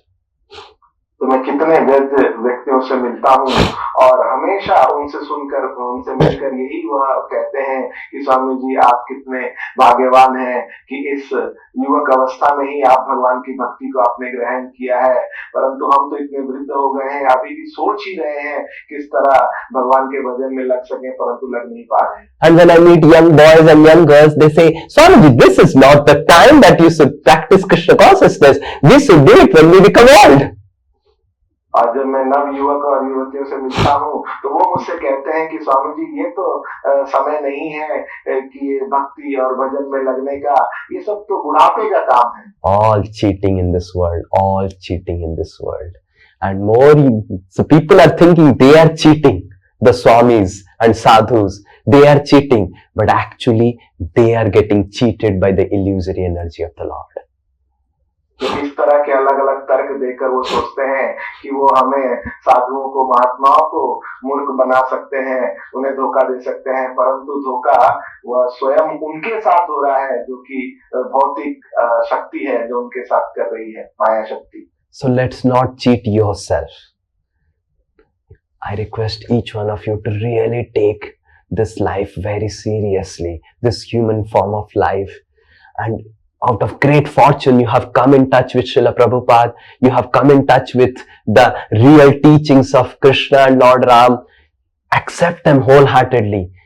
Chant with intensity and end this life and make this life as your last life.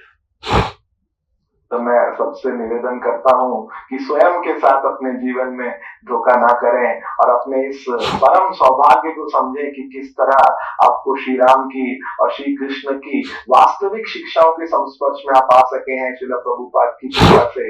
और एक अथक प्रयास हम करें इस जीवन में कि हम भगवान का नाम ले सकें, उनका कथा श्रवण करके अपने इस जीवन को इस भौतिक जगत का आखिरी जन्म बना सकें।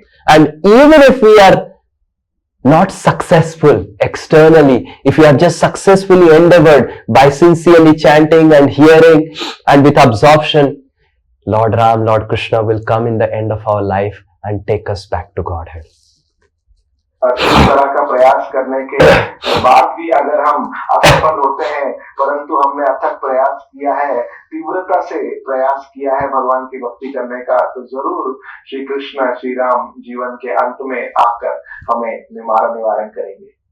So my request, please don't waste this life. Lord Ram came, we wasted and we didn't go back with him when he took everyone to Ayodhya. Lord Krishna came, we wasted, we didn't go back with him to Dwaraka or Vrindavan. Now Lord Chaitanya has come to take us back again, and if we waste again, then again we'll be taking birth, again we will be entering this world which is so useless and so miserable. तो मेरा निवेदन है कि हम सबने बहुत समय व्यर्थ कर चुके हैं। श्री राम आए और अपने साथ सभी को वह अयोध्या धाम लेकर गए, परंतु हम यहीं रह गए और हमने समय व्यर्थ किया। श्री कृष्ण के सदुपदेश के बावजूद हम उनके साथ द्वारका धाम मथुरा धाम की ओर नहीं गए और समय व्यर्थ किया। अब श्री चैतन्य महाप्रभु आए हैं और इस सुलभ तरीके से हमें वहां बुला रहे हैं श्री वृंदावन धाम में प्रवेश करने के लिए, और फिर अगर हम समय व्यर्थ करते हैं तो पुनः हमें इस भौतिक जगत में ही जन्म ग्रहण करना होगा, जो कि एक दुखालय है। Don't waste this life. Don't cheat yourself. Please remember what I said, and please take this simple teachings of Ramayana as life and soul, and serve Lord Ram and go back to Lord Ram and Lord Krishna at the end of your life. बिल्कुल अपने जीवन का एक क्षण भी व्यर्थ ना करें और अथक प्रयास करें भगवान की सेवा करने का, भक्ति करने का। और ये जो सरल सिद्धांत आज हमने शिक्षाएं सीखी रामायण से, इसे जीवन में धारण करने का प्रयास करें और इसी जीवन में श्री राम और श्री कृष्ण के धाम पुनः लौटने की तैयारी करें। Hare Krishna, Krishna Krishna, Hare Hare, Hare Ram, Ram Ram, Hare Hare. Shri Ram Navami Maha Mahotsav ki jai. Shri Ramachandra Bhagavan ki jai.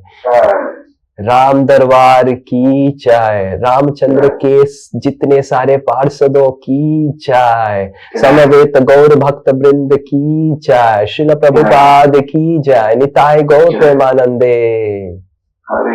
वांछा कल्पतरुश्च कृपा सिंधुभ्येव च पतितानां पावनेभ्यो वैष्णवेभ्यो नमो नमः। अनंत कोटि वैष्णव वृंद की जय। हरे कृष्ण। Thank you.